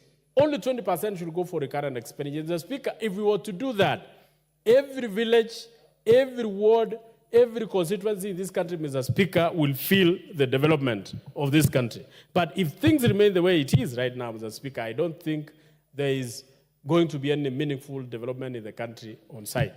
Lastly, Mr. Speaker, we must also, as a house, ensure that whatever we budget, the appropriation that we do to this, in this house, Mr. Speaker, goes towards real development, roads, electricity, water, and of course, the bursaries, Mr. Speaker. When you look at how much we are appropriating every year in this house, Mr. Speaker, and then you go to the village and find there are no roads. Mr. Speaker, I think it is high time also we ensure that we ring fence some of the allocations towards roads in the Chairman, 2 minutes. 2 minutes. Thank you. Thank you, Mr. Chairman, Mr. Speaker, for allowing me those 2 minutes. You see, Mr. Speaker, if we do what we call equity in the budget appropriation, budget making process, Mr. Speaker, if this country, if we allocate 2.5 billion to every constituency in this country, Mr. Speaker, towards low-volume 10-kilometer roads, that money goes only to 145 billion. Mr. Speaker, if we allocate 72 billion, which will be something like 250 million in every constituency, Mr. Speaker, towards water, every village in this country, Mr. Speaker, will feel that there is money being allocated, Mr. Speaker. That is only 72 billion. If you allocate 100 million in every constituency, Mr. Speaker, towards electricity, every village, every household, every school, every center, Mr. Speaker, will feel electricity. And it is only 100 million. That goes to 29 billion in the whole budget, Mr. Speaker. If you overturn the budget that we normally, the bursaries that we normally allocate in CDF, we allocate as counties, you allocate as the national government, the presidential bursaries. Mr. Speaker, if all those monies are collected, it adds to 70 billion. If that money is sent to secondary schools, Mr. Speaker, secondary school education will be free. You will pay nothing. So, Mr. Speaker, when you add all this, the money to roads, to every constituency, the money for water in every constituency, the money for electricity in every constituency, bursaries to every secondary school, Mr. Speaker, that is only 316 billion Kenya shillings, Mr. Speaker. How much are we appropriating today? 3 trillion, 4 trillion. But when you go to the village, there's no road. You go to the village, there's no water. You go to the village, there is no electricity. So, Mr. Speaker, I think it is high time as this House also we look at how we do our budgets so that we can ring-fence the allocation to the real issues that we have in our villages. Lastly, Mr. Speaker, on the Hustler Fund. Hustler Fund was one of the the best introduction to our economy by His Excellency the President. But you see, Mr. Speaker, it has not been felt correctly in the ground. It is actually behaving like the Fuliza that we used to have in our systems. Mr. Speaker, if you divide the 50 billion that we allocate to Hustler Fund among us 290 constituencies, every constituency will go with 172 million. 172 million, Mr. Speaker, if the groups or if it is injected in the usual ways of fund, we will have several groups in our villages, Mr. Speaker, especially youth groups, women groups, getting this money, and this money will be properly in circulation, and people would have felt it. Unlike what we have now. People have borrowed these like Fuliza, and they have disappeared. Some of them have just thrown away their SIM cards, and they are not paying back. So, Mr. Speaker, I think also this House has to take up the role of appropriating the Hustler Fund to be taken directly to the constituency so that youths and women can form groups and get empowered through this money. Mr. Speaker, I thank you and I thank this House and I support. Thank you, Chairman. The Honorable Commissioner Ambassador Francis Sigei, MP for Sutik.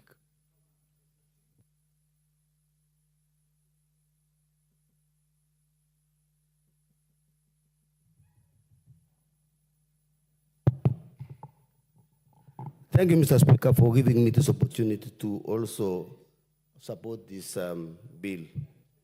Mr. Speaker, on the one side, I would like to say that this is a very progressive bill, and I want to thank the chairman of the Budget and Appropriations Committee for this wonderful job they have done.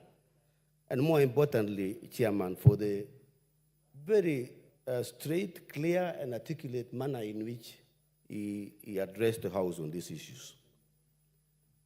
Mr. Speaker, I want to mention a few things which I believe have come out very clearly in this bill. Number one, Mr. Speaker, is the issue of subsidized fertilizers.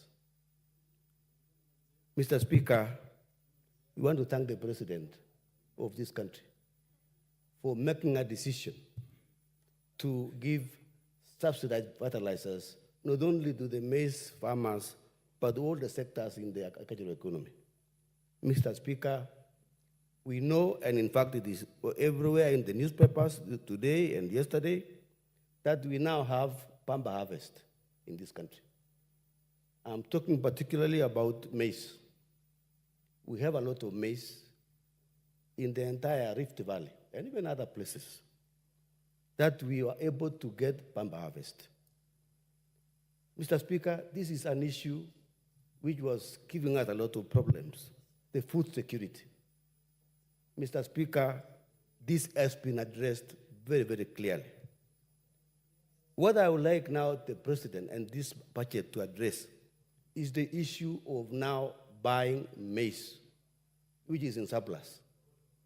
Mr. Speaker, for many years, the farmers who are dealing with crops like maize have been having a very low deal in the mere fact that whenever they have surplus, it's a problem in disposing this produce, and therefore they will not get the value for the money. Mr. Speaker, I would like to ask the